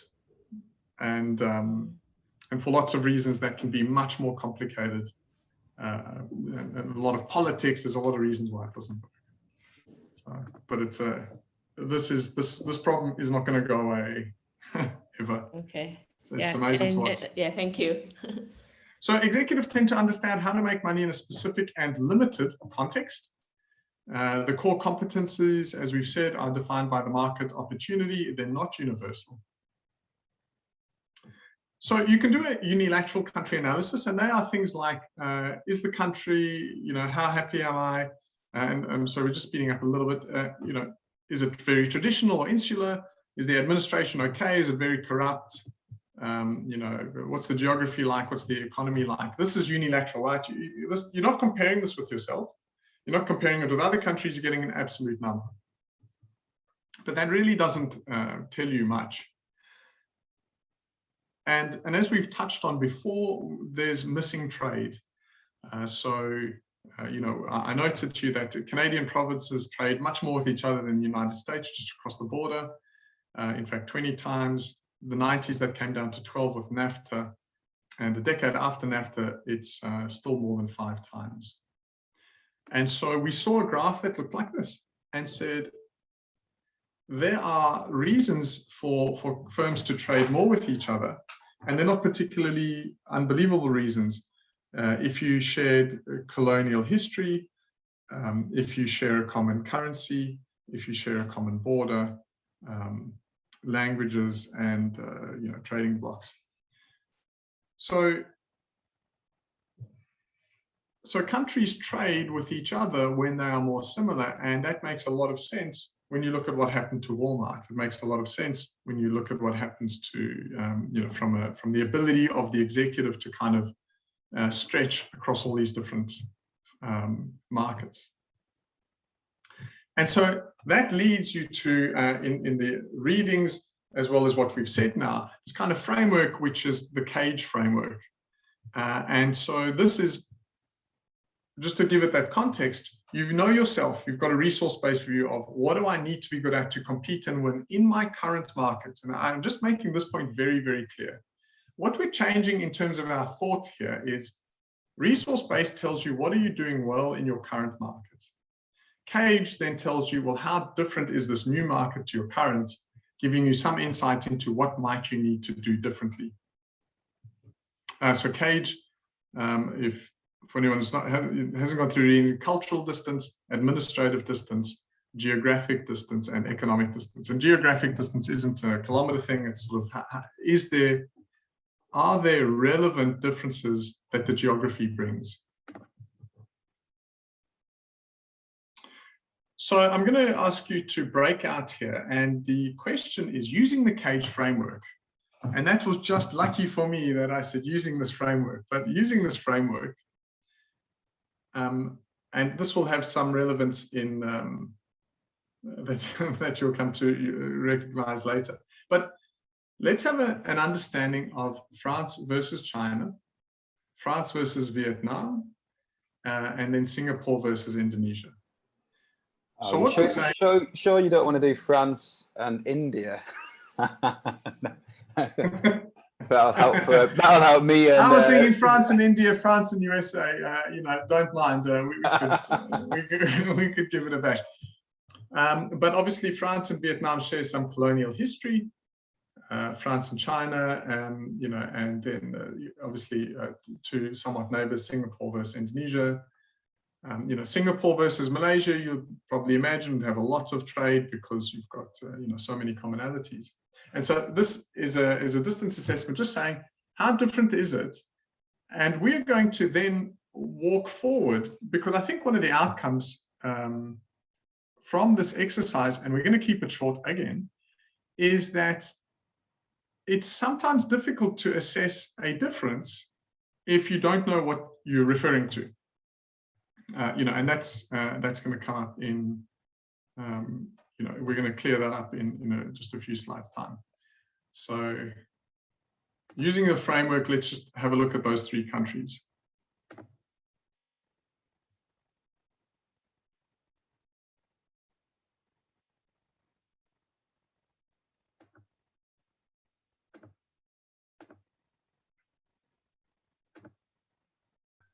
Yes. So we started obviously with France and China. So culturally, obviously there's a language difference there. With the administrative distances, sort of cultural norms, we found that France was loose versus China tight. We were sort of still playing around with the geographical piece, so we didn't come to an agreement there. But from an economy point of view, obviously there's some inequalities in income, and obviously we've got the trade tariffs happening in China versus Europe or France there. Did I miss anything, guys? No, and then France and Vietnam, we looked at, again, just a difference in language initially on the cultural level, and then we looked at the administrative level, looking at potential issues with some of the weak infrastructure around unpredictability in Vietnam and how that might cause some issues, and then that's where we got to. Cool. All right. Who's next?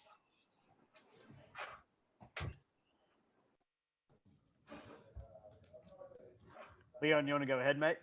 Yep. Russia. Okay. Maybe I'll share screen.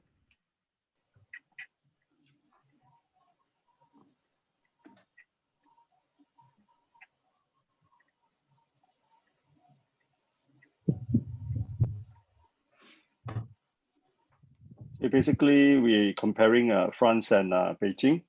So we have the cage framework here, shows that there's different culture, distant culture, different languages, different religions as well. And as we know that China actually, they don't actually have religions, or they support religions idea.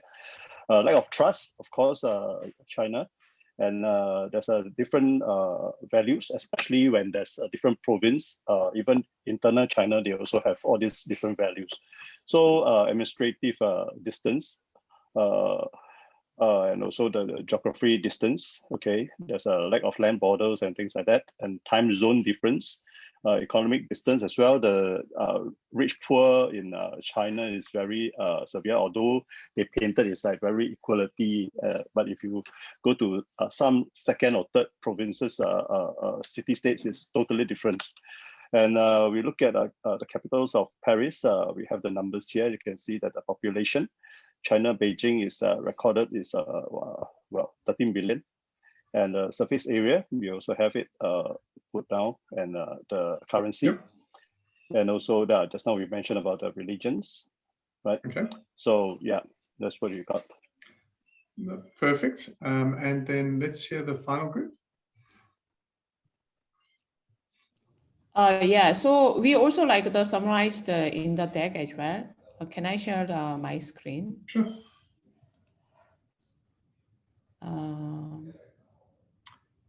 Yeah, I Leon, cannot share the. I think, Leon, you might need to stop sharing first, and then. Thank you. Okay. Yeah. So I think that I'm going to echo, I mean, other things like the presentation. This is like the what we got. So in terms of the culture, China versus France, there are different political regime and economy, kind of like how economy is managed, and also like the France versus the Vietnam colonial history, and Singapore versus Indonesia, shared history, very similar culture, and geographically very near as well. But France, the Vietnam, and China very far away each other.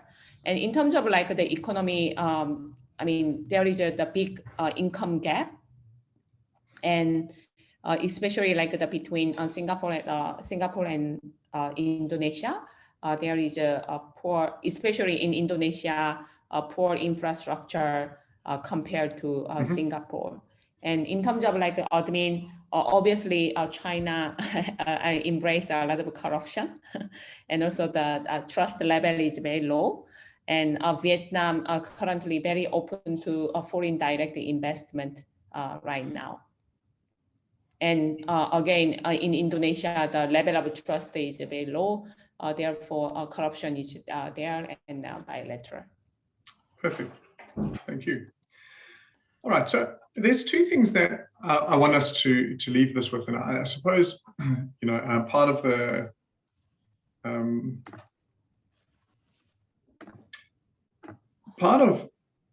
the challenge that you faced here was twofold. So I appreciate the time. I know the subject. I get that this is not possible to do 3 bilateral differences in 5 minutes. But one of the things that I'd like you to be sensitive to, part of the reason this was difficult is because you didn't know what company you're talking about. And that makes a very big difference. So you kind of, looking, you could go to, you can go to Wikipedia and just line up 10 million differences between the countries. And that's clearly not the way business works, right? So one of the key points I'm going to make, and now we're just speeding up so that we can try and get to our case and give it enough time, or at least some time, is this idea that it is very important to know what we're referring to. I'm not trying to test your knowledge of geography, but you get to use the model a little bit. But key is, and we're coming to it, it's tough on you when you don't know the business. That's the correct feeling, because I go, otherwise it becomes a random academic exercise, which certainly is not what this course is about. So as many of you pointed out, in cultural, you've got things like language, ethnicity, trust levels, colonial commonalities, trading blocks, institutional similarities. And what's important here is to recognize that some of these matter for you, for the test case, and some of these don't matter.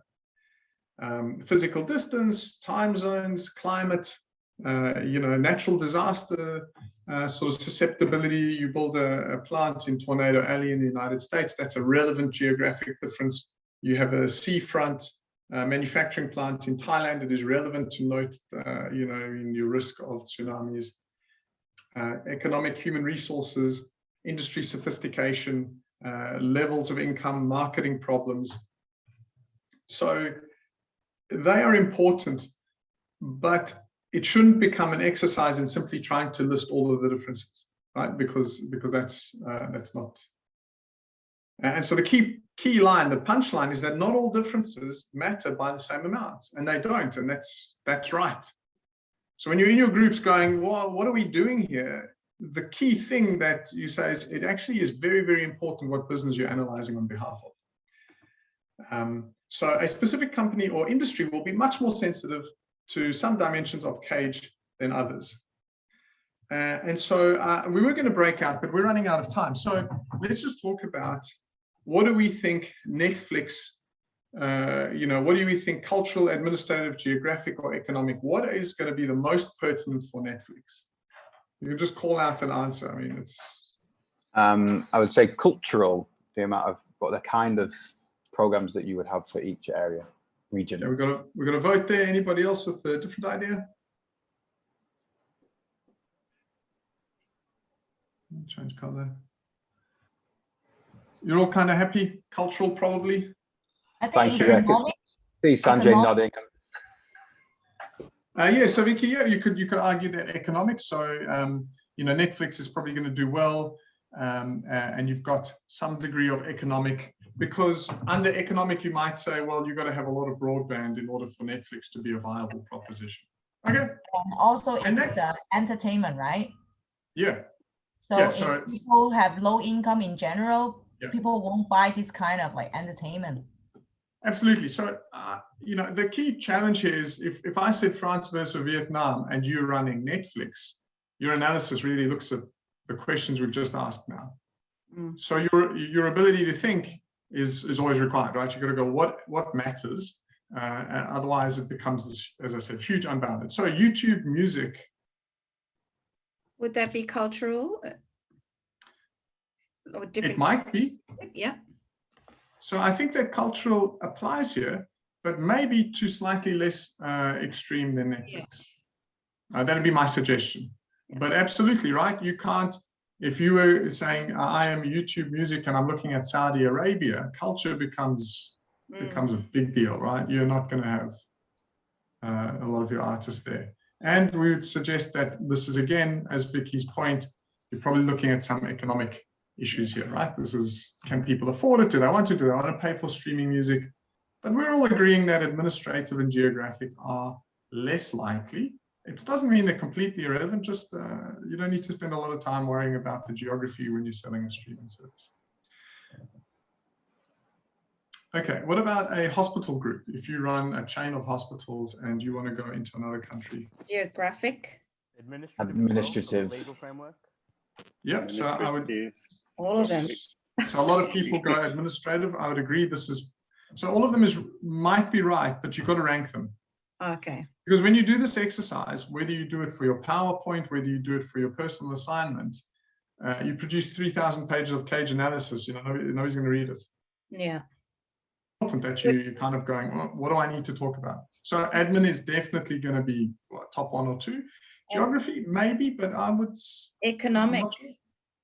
Economics probably going to be pretty important. Things like who pays for healthcare? Yeah. Now, how much do we pay for healthcare? What services are required?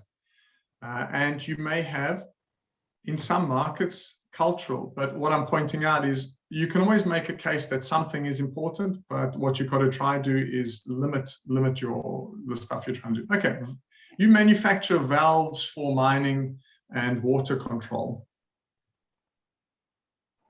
Geographic. Economic. Yeah, probably these two, right? So let's put across. Yeah. You go administrative, probably not going to matter. Cultural, hopefully, yeah, it's probably not going to matter. You're talking about.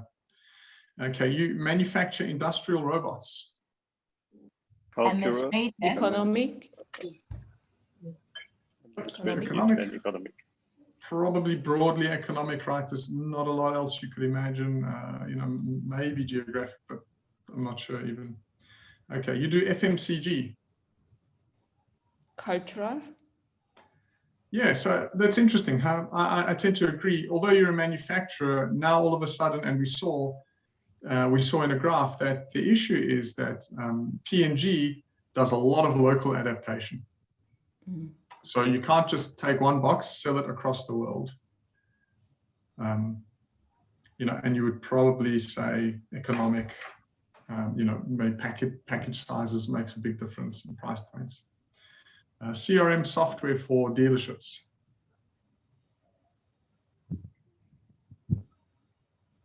Administrative? Yeah. Maybe. I'd suggest no, there's not a lot of regulation in almost any country. I think cultural. Yeah, you're going to have to make sure that it works in terms of how people actually want to use it. Agree, cultural. So I think that the point of the two combined exercises is that it is very important to know who you're analyzing on behalf of, because as we've just seen, your determination to really unpack culture or administration or geography or economic will by definition be determined by the company that you're interested in. So I kept you to 5 minutes because otherwise, you could spend 5 hours telling me the differences between China and Vietnam. One of the key problems you would have identified, even in that 5 minutes, is I'm not super sure what to focus on. And the reason you felt that is because you didn't have a company. And so there was your learning packaged for you in that exercise. Okay. So here is some ideas that helps you look at this problem in a way that's useful. Cultural things, typically when you have a lot of living styles or linguistic content, things that deal with societal structure, they should flag cultural for you. Administrative healthcare is always going to be very intense on administration, financial services, and primary industries like mining, because mining rights and royalties are so central to those industries that is where you're really interested. Geographic, is interesting or is important, particularly where you've got a product that struggles with distance. So one of the key geographic issues about China is that it is an enormous country. They have quite good infrastructure pretty much everywhere nowadays, but the size is enormous. Australia is enormous. You're going to struggle to find much except for tsunami risk or something in smaller nations, because really you don't have this epic challenge of how do I move stuff around? Can it die on me? And economic, obviously, nature of your demand. So we spoke about, Vicky introduced this idea. Well, if you don't have enough money, if you're struggling to feed yourself, you're certainly not going to buy Netflix or YouTube. and supply chain sophistication. So number one, decide on the importance of the four, force rank them for yourself. This is my suggestion.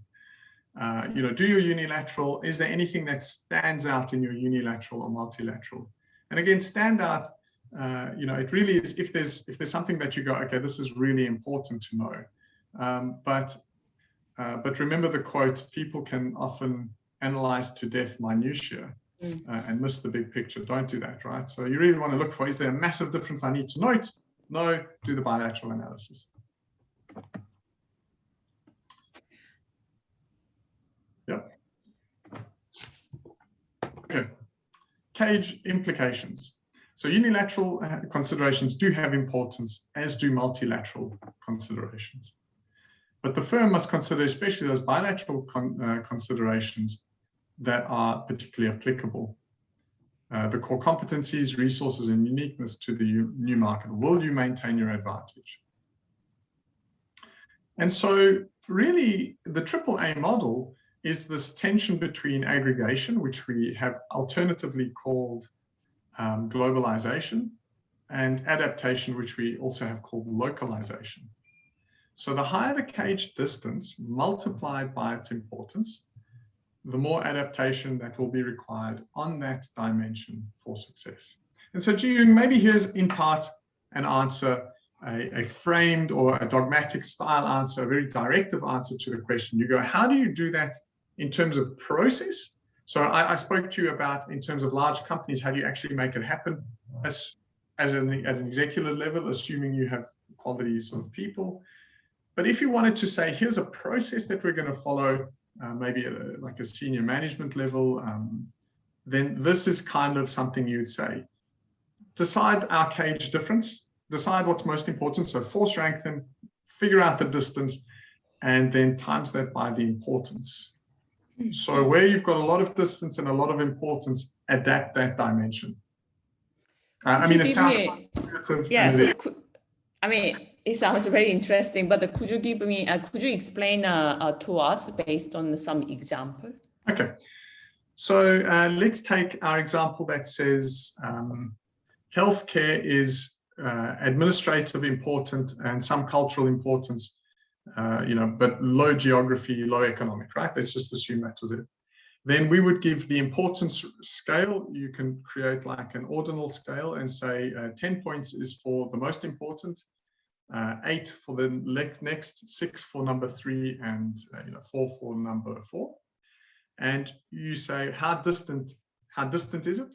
So if you enter a market with very different culture, but regulations are the same, you would go, your adaptation needs to happen in the dimension of culture. So that might be, how do I train my nurses? How do people present themselves?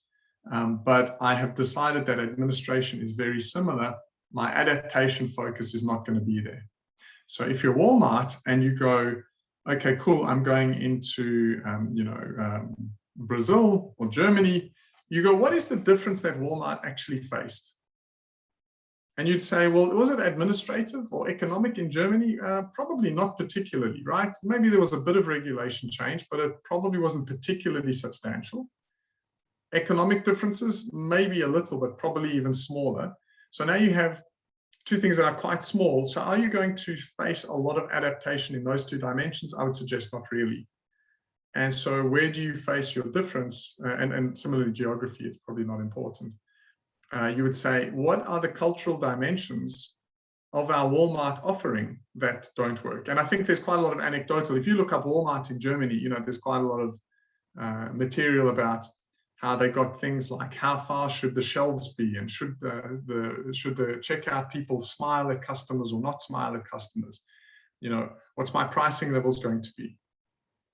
So once you've decided the dimension, you then adapt that dimension, so that you don't end up trying to, this is a way of trying to balance how much autonomy do I need to give. You go, well, in the dimensions they need to adapt, I need a lot of autonomy, and the other dimensions I can have relatively low autonomy.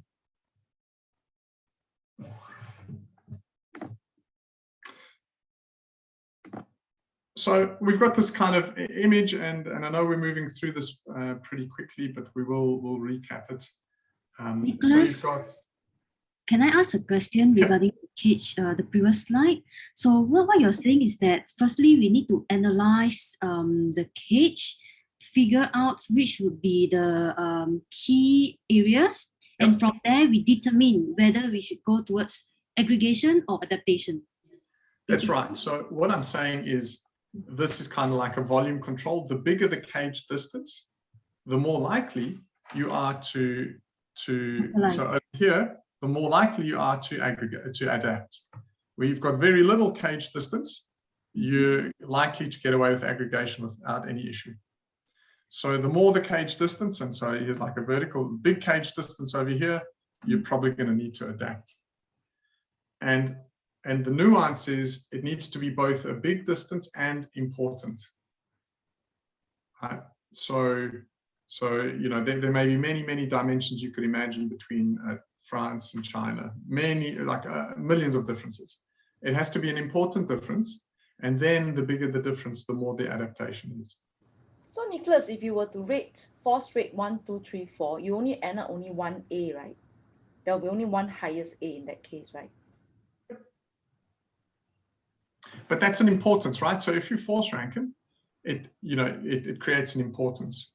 So as I was saying to Ji Young, you know, if you wanted to do a process, what you could do is say that number 1 has an importance of 10 points. And number 2 attracts an importance of 8 points, and 3, 6, and 4, 4, right? So that's, and then when you decide the distance, you're going to create like a scaled distance. And then you can multiply the 2 out if you want it like very formally processed. I don't believe that anybody uses it with that level of formality, but it certainly could be done like that. The point I'm making is first make a decision what's really important, because it helps create a barrier, a limit to the analysis. Then decide how different it is on that important dimension. You know, so we spoke a bit about healthcare. So if we said, let's say, Britain and Australia and Netflix, cultural dimension would be, the distance would be, you know, over here. So you're going to be able to aggregate quite extensively on the cultural dimension. Whereas if we said Netflix is going to launch into Indonesia, I would suggest that you're probably much further along. You have a big distance. Culture is important in a product like Netflix. You're probably going to need to adapt.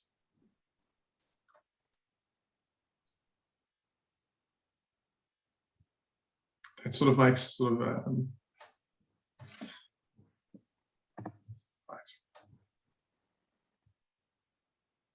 We're actually going to carry this over, if you don't mind, because I have shown you a graph that is the tension between localization and globalization. And so you may say, well, what is the difference between AAA, which is this, and the globalization localization question? And I provide these 2 questions, so let us come back to that. We can do that in our next lecture. It'll, you know, also help recover the material. The final dimension of AAA, so you've got adaptation, that's the first A. You've got aggregation, and the third A is arbitrage. And again, the opportunity for arbitrage increases as the cage distance increases, but it really is along the one dimension of economic distance. So, you know, arbitrage really functions along that. Cage distance, you know, it's not about its importance, it's not about demand, it really is about economics. And so what it is using an international location for a specific advantage, but that's unrelated to a specific market. So Apple uses Foxconn. It used Foxconn long before it had so much sales in China. And the reason it did that was simply because there was an arbitrage opportunity to get the products produced cheaper. Oracle used Puerto Rico, and Mercedes uses South Africa. So the third A is be on the lookout for an arbitrage. And if you recall in the adding framework, when we spoke about decreasing cost, there was this idea of finding a factor market that had a cheap factor. And that's why arbitrage is almost exclusively along the dimension of economics. And the bigger the distance between your current market and another market, the more likely you're able to find that arbitrage opportunity, simply because if the two are the same, then by definition, you're not going to be able to find an opportunity to arbitrage a difference, because there is none. So Nick, what I learned about arbitrage, it's about looking into the supply chain. Then you can identify the factors which could help you to minimize the cost. Then you are looking into the international markets or countries about the advantage. Then you can utilize the arbitrage, is it? That's right. So why I've said it's economic is kind of what you're saying. You go, I need to produce a product or a service, and where do I find the biggest difference between my current country and a different country in terms of those factor prices? So if you want to run a call center, the arbitrage opportunity for a US operator of call centers is probably in the most different economic environment they could consider. So the bigger the cage distance in economics, the more likely you're going to be able to find that gap. So you run it in India, for example, it's because you've got that very cheap labor. So you're right, you can do this in any area of the supply chain, but we're kind of talking about the production of value. So your factories, Apple and Foxconn, or your call centers, or your help desks, it's where do you outsource it that you've got the biggest difference. And that's why I'm saying the distance needs to be big, otherwise you don't have a difference to exploit.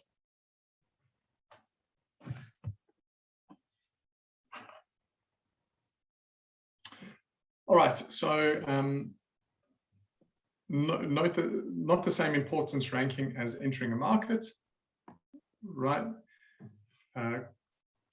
You do have some, so the arbitrage importance is not the same as the cage when you're entering a market, because it's a different question. You've got things like cultural, you could have production location, things that add value, administrative, free trade zones, tax rates and regulations. When there's legal differences, is often considered to be sort of ethically not okay. Obviously, geographic differences can provide access to infrastructure. And as I said, economic is really where most of the arbitrage opportunity exists. The other ones they are there, but I would suggest that they're much more difficult, much more sort of nuanced to find. Certainly not going to be part of the course, and you'd find them more difficult to exploit. And I just make the practical comment here. Arbitrage is great, but don't make a long-term commitment based on a short-term promise. So if you have some administrative benefit because of a short-term tax break, this is not a strategically reasonable idea. And exchange rate volatility can often wipe out arbitrage, so it's important to note that. And cheap factor markets have low GDP, and so they come with other challenges. The problem with adaptation we've discussed previously is that you need to limit your adaptation, or you can lose all of the advantage of the increased volume. Try to partition the changes to not affect all of your businesses. The more limits you can put on the change required within your company, the better, and lock in your wins. Rather less customization and lower profit than catastrophic losses. And proceed slowly. So, I mean, these are just practical issues that in the slides, which you'll get. So there's no real discussion around this. So when you look at these, and this is our final slide, aggregation is really about economies of scale, whereas adaptation is about improved responsiveness.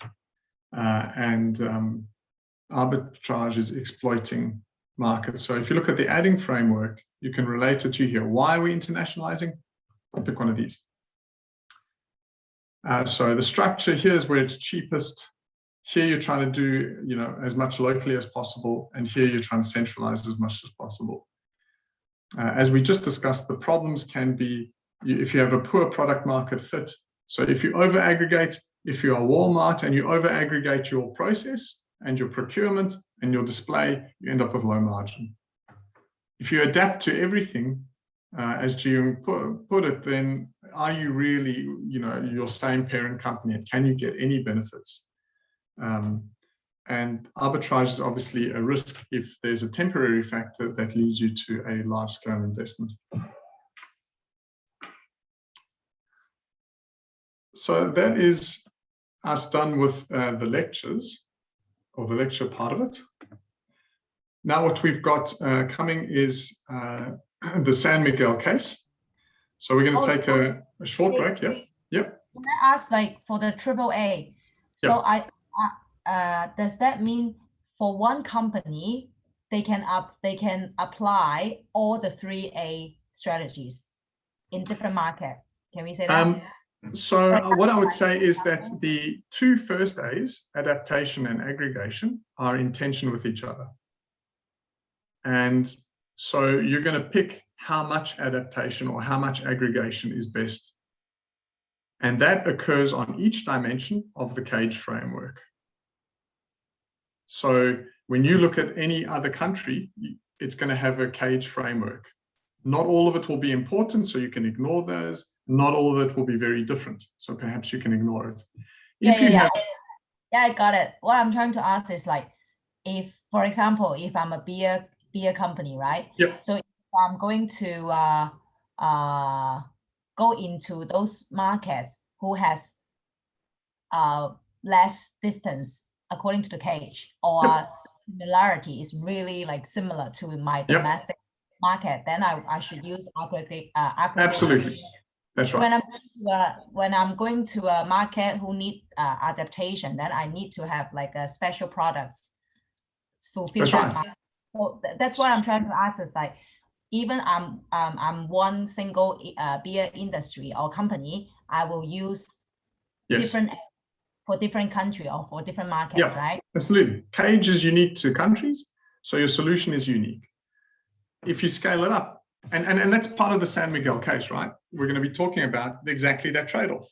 And Ji-Young also said, well, what happens if I've got 10 countries and I have a different level of adaptation for each? When does it stop being profitable? And that's quite dependent on your company. But you're absolutely right, Vicky. So you'll go in beer, culturally, which beer is the preferred flavors? What is the social context that beer is consumed? How similar or not am I? What's my distribution network looking like? And then you'll have to adapt if it's very, very different. And if it's the same, you'd be able to keep it quite similar. So beer is a good example of that tension, because you'll note that nobody in any of the cases has simply aggregated. They produce one beer and they sell it the world over, because branding is so very important. Okay, so what I'm going to do is we're going to stop. The San Miguel case is clearly what we're going to do next. So should we do 5 minutes and then we can just put up the San Miguel case and start going through that? Does that work for everyone? Cool. See you in 5. I have a question, Nick, while people are just coming back. Would the year of so would the cage change depending on the period of the company and the country at that period in time? Would the weighting of the importance potentially move? I could imagine that, not quickly, but I could imagine certainly, big events could cause that to shift. So particularly cultural. I mean, you could imagine certainly. Policy change. Yeah, absolutely. You've got administrative can be just big policy shifts. So transition between governments and then governments focus on different policies. So administration certainly could. Geographic would be, I think, a really slow changer. And I'm not just being funny, but it really is ports, infrastructure, distances. So that usually doesn't change very fast. And then economic could change, but again, I don't think these things would change in 2 years, save for dramatic revolution-style events. You know, I think they are many years, if not 10 plus. Okay, that's helpful. Thank you. All right, so is everyone kind of back? So just a couple of people back, right? So. Get this one off.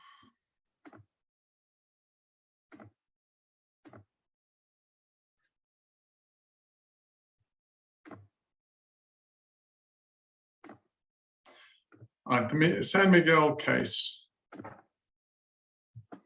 So this is quite an interesting case, as many of you note. It's got quite a few different, it's not on screen yet, is it? No.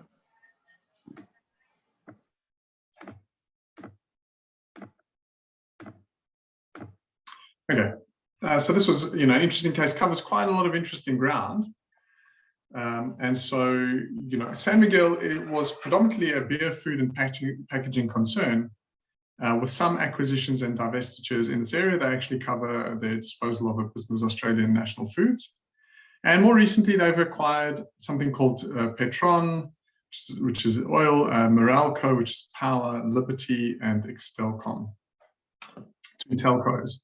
Petron and Meralco have some unique sort of barriers in terms of regulatory barriers, and Liberty and Extelco they bought and they were loss-making. So, I mean, these are kind of the kind of very important acquisitions that we're really going to think about.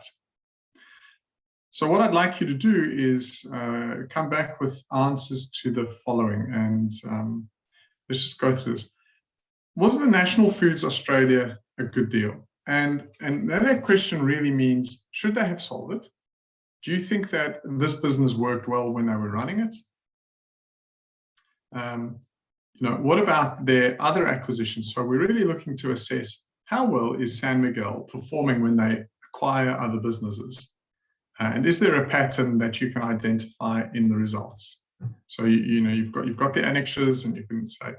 So I'm not really looking for much, or preferably let's keep our research based just around the case timelines, just so that we can keep that pretty focused. So was the National Foods Australia a good deal in terms of, did they run it well? Do they run all their acquisitions well? Do they run them all equally well? Should they sell them? Did this, advance their goals?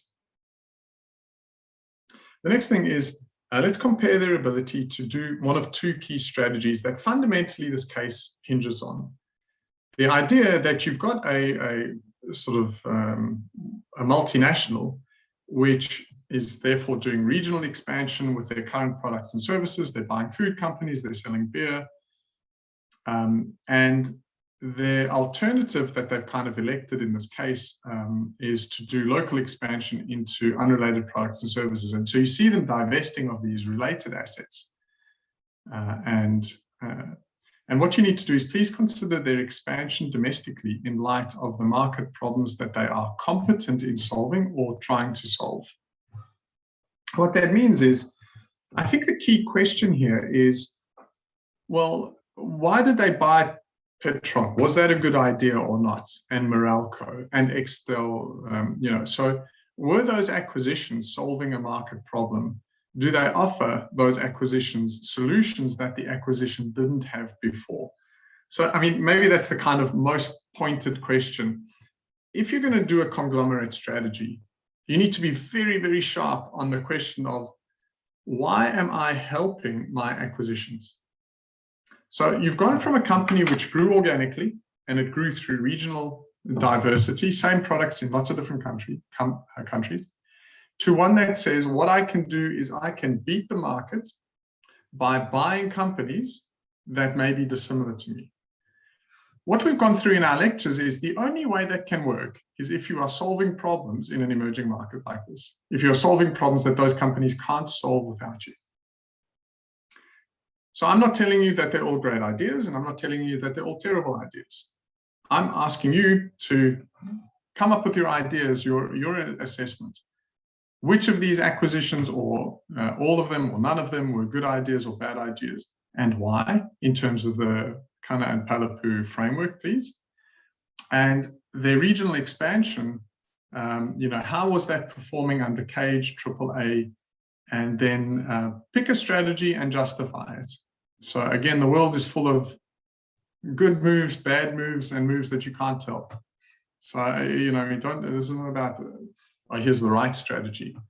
But all you need to do is say, what are the main risks and challenges, and how would you mitigate them?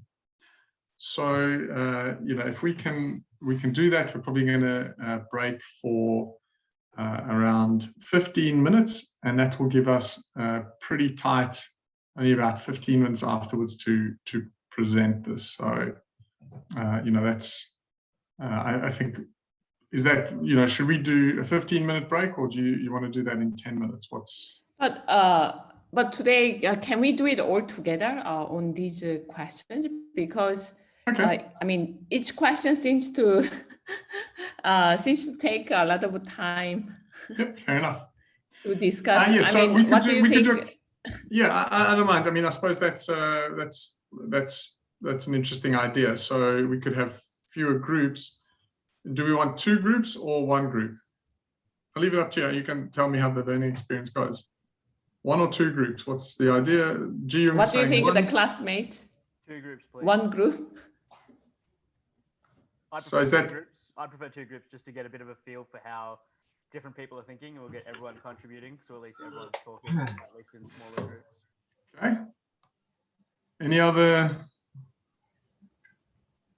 I think at least 2 groups. Okay, great. I'm going to do 2 groups, and you're going to have 15 minutes. And is 15 better or is 10 better? So you have 10 yeah, let's do 10. Much, but it'll keep us 10. Then done. Nick, Nick, for 2 groups, can you separate? We can do half. So we can have enough time, and we can share, different point of view. It's a very tricky one, that.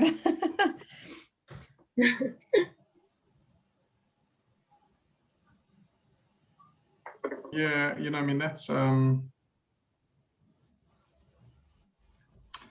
that's because I suppose maybe question or points 2 and 3 are kind of really related, and point 1, so that might be pretty tricky to do, I think. I reckon we have a go. We've really got only like 19 minutes left of the class, so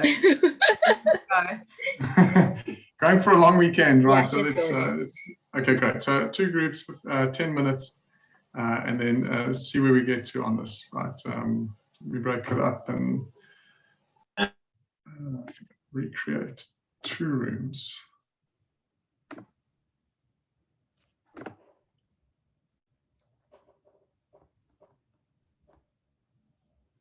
Room should be open.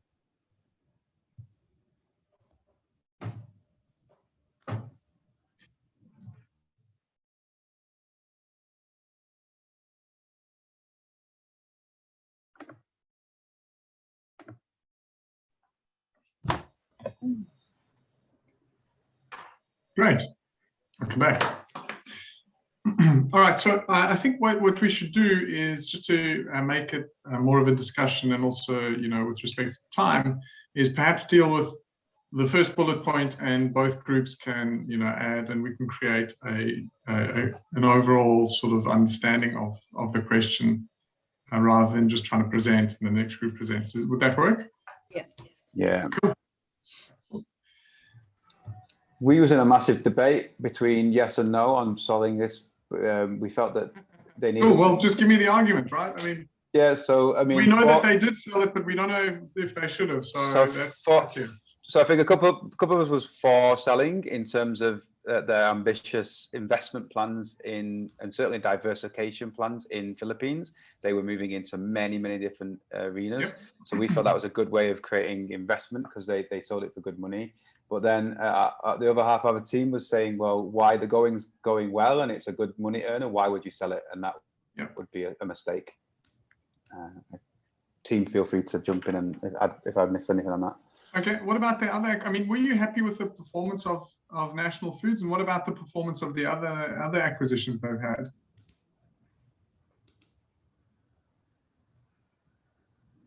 Are you asking the first group still, Nicholas? Whoever, I think you've had time to assess it, so represent your group and give your answer.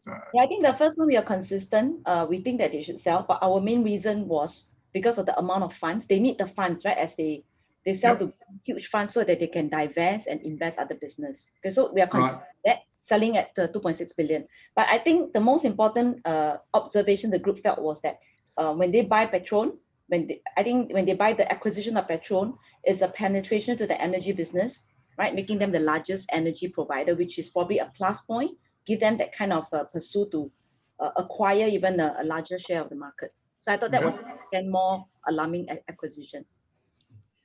And how's their performance been on Australian Foods and Petron and what's that thing called? Melka. What's your impression of their performance?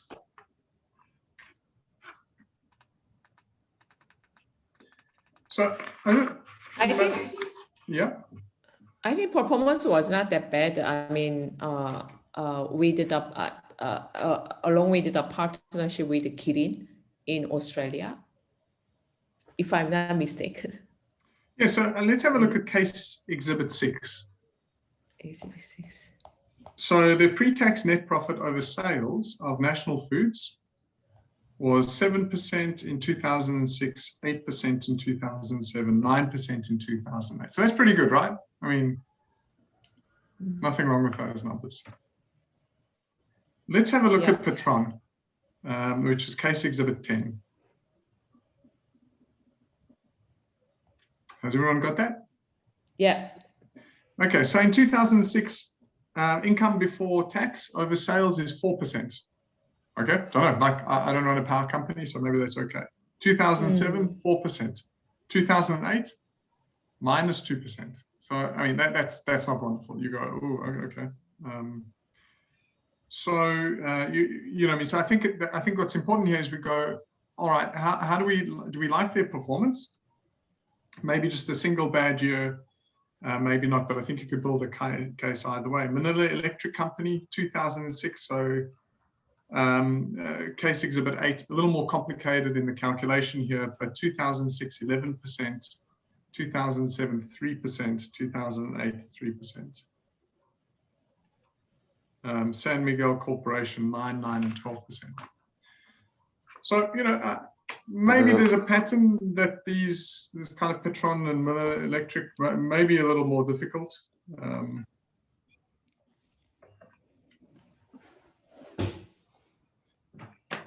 I think even Liberty as well, right? At a decline in sales as well, I think, the telecom.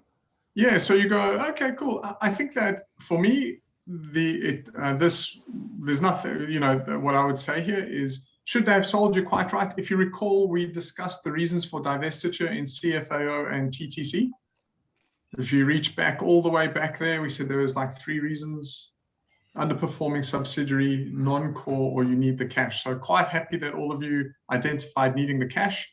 Neat framework, you know, neat sort of way of categorizing your thoughts. Absolutely. So if you're going to pursue, you need to sell it.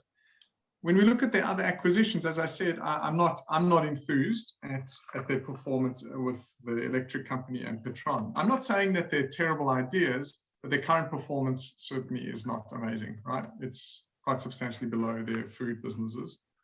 So now, if I said to you, you're going to buy a company and its current performance is going to be worse than the one you've sold, what do you have to promise to an investor? Amazing How to generate the profit. Yeah, you're going to have to say it's going to get better. It's going to be a huge opportunity. So if you say, no, I don't mind that, but you know, I mean, we're going to be Petron, the largest power company. I say, okay, but then if your performance has declined, what are you going to do about that?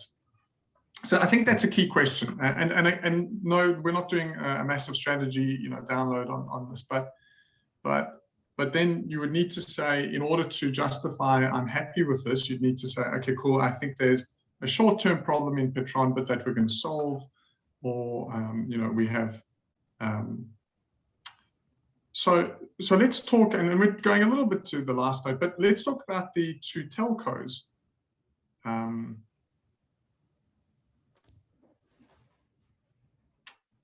So their performance isn't great, right? Unlike Petron and Manila Electric, I'd suggest that that tie-up, you know, the tie-up might be actually a big boost to them, right? You know, the potential tie-up with the overseas telco. So there, you know, I think you can make a case over that. All right, let's talk about point 2 and 3, cage AAA and local expansion. So let's just do a quick one. I don't think we need to labor the cage point, but regional expansion versus local expansion. Who's going to take it away or start the discussion?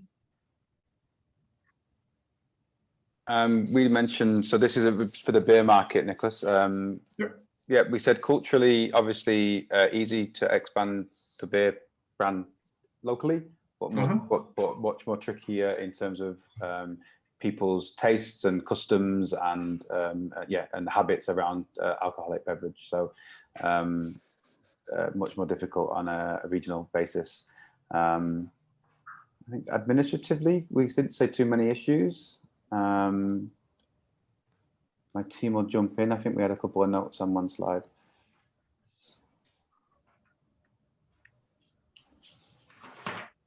You said that they are strong in the economic because they are making money out of the beer market. Right.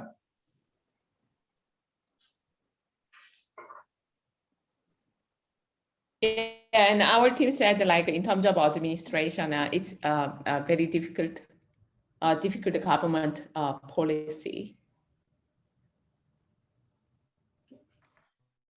Yeah, so look, I suppose you know, when you talk about the regional expansion, you know, the point here is, you're right, there's a cultural difference, you know, with beer, and so you kind of get what you've already seen in the beer case that we did before, that you find these beer majors tend to buy local plants, take on local brands, and we saw that, be it Tsingtao or Corona, it's quite difficult to take your brand international and dominate on a market because, you know, I mean, in some ways beer is beer.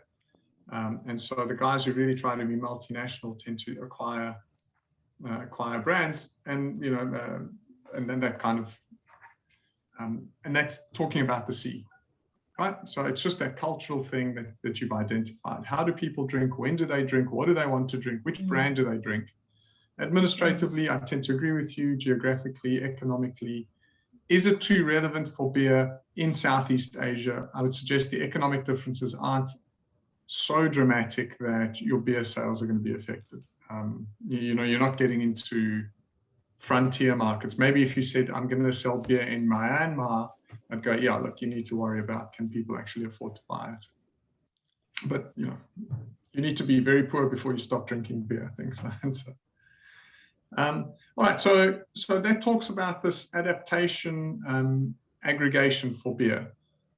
You know, it talks about this cultural element that we've just discussed. You know, it's really about the branding. And I think Vicky showed us for Tsingtao quite an extensive how Tsingtao markets in China, very local, really shutting out their competitors, you know, by dominating that brand space.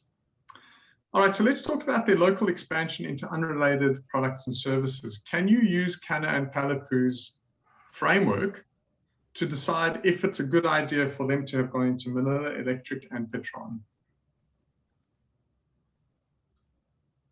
I'm asking you to use it. Yes, you can certainly provide some insight. Using Canna and Palapu, please provide me with some comments. Sorry, our team did not have enough time to discuss this point. All right. Sorry about that. No. Same for us, our group. Okay.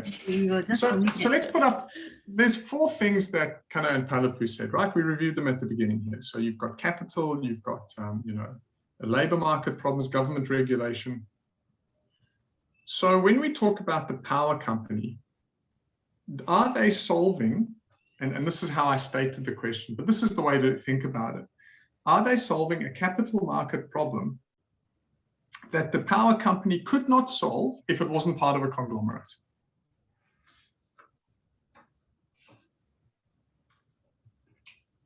My suggestion is no, it's a big power company. You know, the answer is different, I think, when you talk about the telcos. So when you talk about the telcos, you could argue that in Philippines, you've got a small capital market, so we agree on that. But when you're a loss-making telco, in a small market, you may be very penalized. But it's very difficult if anyone wanted to convince me that either Meralco or the Petron was subject to capital market inefficiencies. They were the biggest things in the capital market. So any investor money is going to go there. If anybody is comfortable for financial reporting, they will get that credit. So we go capital market, probably not. Maybe for the telcos, yes, that was probably something. Then the next thing was the product markets. So remember we said that the product market speaks about using your brand to provide confidence to consumers. And so you go, well, Petron and Meralco, do you think product market inefficiencies could apply here? And they're the biggest, right? I mean, they have their own brands. They don't need a beer brand to assist them in market recognition or trust. Yeah, it's going to be misaligned, I would say. Wouldn't yeah, absolutely. Wouldn't seem to carry over. Very difficult to apply. So let's go. No, that doesn't work either. We're going to look at labor markets for skill. And again, you go, well, geez, how are we going to transfer skill? Seems pretty difficult. Government regulation, contract enforcement.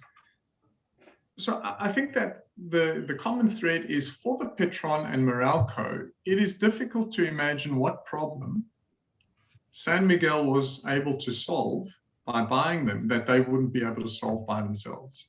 They are so distinct, in my opinion, from the core business of San Miguel that there's no overlap.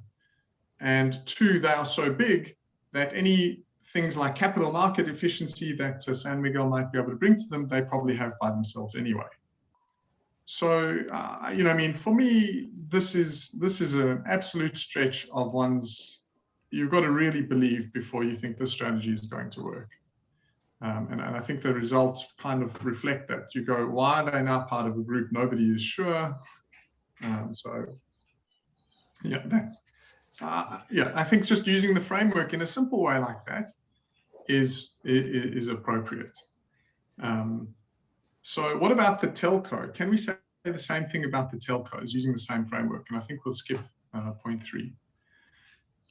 So capital market inefficiency for the telco. So here I just said they're small, they're loss-making, they're in the Philippines market. It's not impossible that San Miguel offered them a better insight, better capital allocation in the market. I mean, I think it's plausible. Product market inefficiency. Again, very different. Yep. I mean, I would say different. Yeah. Maybe a little bit. Would it be impossible to say? We have a brand San Miguel, and although it's associated with beer, could it be? Maybe. I agree. I think this is a stretch, but it's not as impossible as power, right? Yeah. I mean, the power one or the oil one is crazy. Yeah. And then labor market inefficiency. Yeah, high. Maybe, yeah. So difficult. I mean, I think is that partly why? I mean, I don't know if that was part of their strategy, which was to ring fence the beer, right? I don't know whether they're thinking long term that they can. I mean, strategically, probably a financial cover as well. But that seemed, we did talk briefly on this in our team, that the amount of diversity in each of the different product markets and services it was trying to go into just seemed to be really against the grain of what it stood for as food and beverage. Yeah, so I think that, to wrap up, when we compare somebody's ability to do this, so one, we've identified that beer, in point one, beer is something that's fairly culturally sensitive. You've also seen from the beer cases that there's a lot of localization of brand, not really taste necessarily, but brands, and it's a good thing to do in live class, and if we ever got to meet, you can do it blindfold and taste 5 beers. It's actually quite difficult to name the right beer. So the point is, this is heavily cultural, but largely around the branding. When do I consume alcohol? Who's got the dominated supply chain? When we then look at San Miguel's new plan, we should look at it through the eyes of Kana and Palapu, because they're the only framework really that tells us why you should be allowed to form a conglomerate. And at the moment, from a business case perspective, you would suggest that these moves were motivated by something other than strategy. I have no idea what it is, but I'm pretty sure it didn't work. And because we have a framework, and as we apply it, we say it doesn't. They really don't seem to be solving a problem that those firms could be solving by themselves. Yeah. But becoming a localized conglomerate isn't necessarily what I'm saying they cannot or shouldn't do. But what we are saying is, well, hold on. If you're going to become a conglomerate because you're a big company, you've got a lot of cash, okay, but then buy things that you can add value to, you can solve some sort of problem for. And that typically excludes the largest power company in your country, right? Where you go, why on earth do they need you to help them? So I think that's an appropriate use of this framework. And back to our conversation that we had, when you say, why do people keep making these mistakes? You go, there's a lot of mistakes to be made out there. And here's just a great example where you go, why the power business? And they say, well, we thought it was a reasonable price or something. And you go, you add nothing. You add nothing to this. Probably shouldn't do it. Yeah, the case doesn't necessarily say this, but I was kind of inferring a little bit that there seems to be political kind of connections to this, right? In terms of the power that's in play between government, chairman, chairperson, CEO, and that's seems to have made some possible reasons why they're being asked to make these certain acquisitions potentially. Yeah, and that's why I say whatever they're doing, it's not strategic. Yeah, so quite random. Seems quite random. Yeah, you go, but investors can lose all their money on this sort of stuff anyway. So this is a business course, and I go, those are useful frameworks, and there was a maybe a too fast application, but some method of applying them to real businesses. Excellent. I wish all of you guys a wonderful Easter. For those of you who celebrate, I hope it's great, and for those of you who don't, I hope you have a wonderful long weekend. Nicholas, how quickly can you share today's lecture? Yeah, I'll have it to you tomorrow morning. Okay, thank you. Yep, no problem. Yeah, Nicholas, I think we can't download the lecture from 3A2 in the curator. It's not downloadable.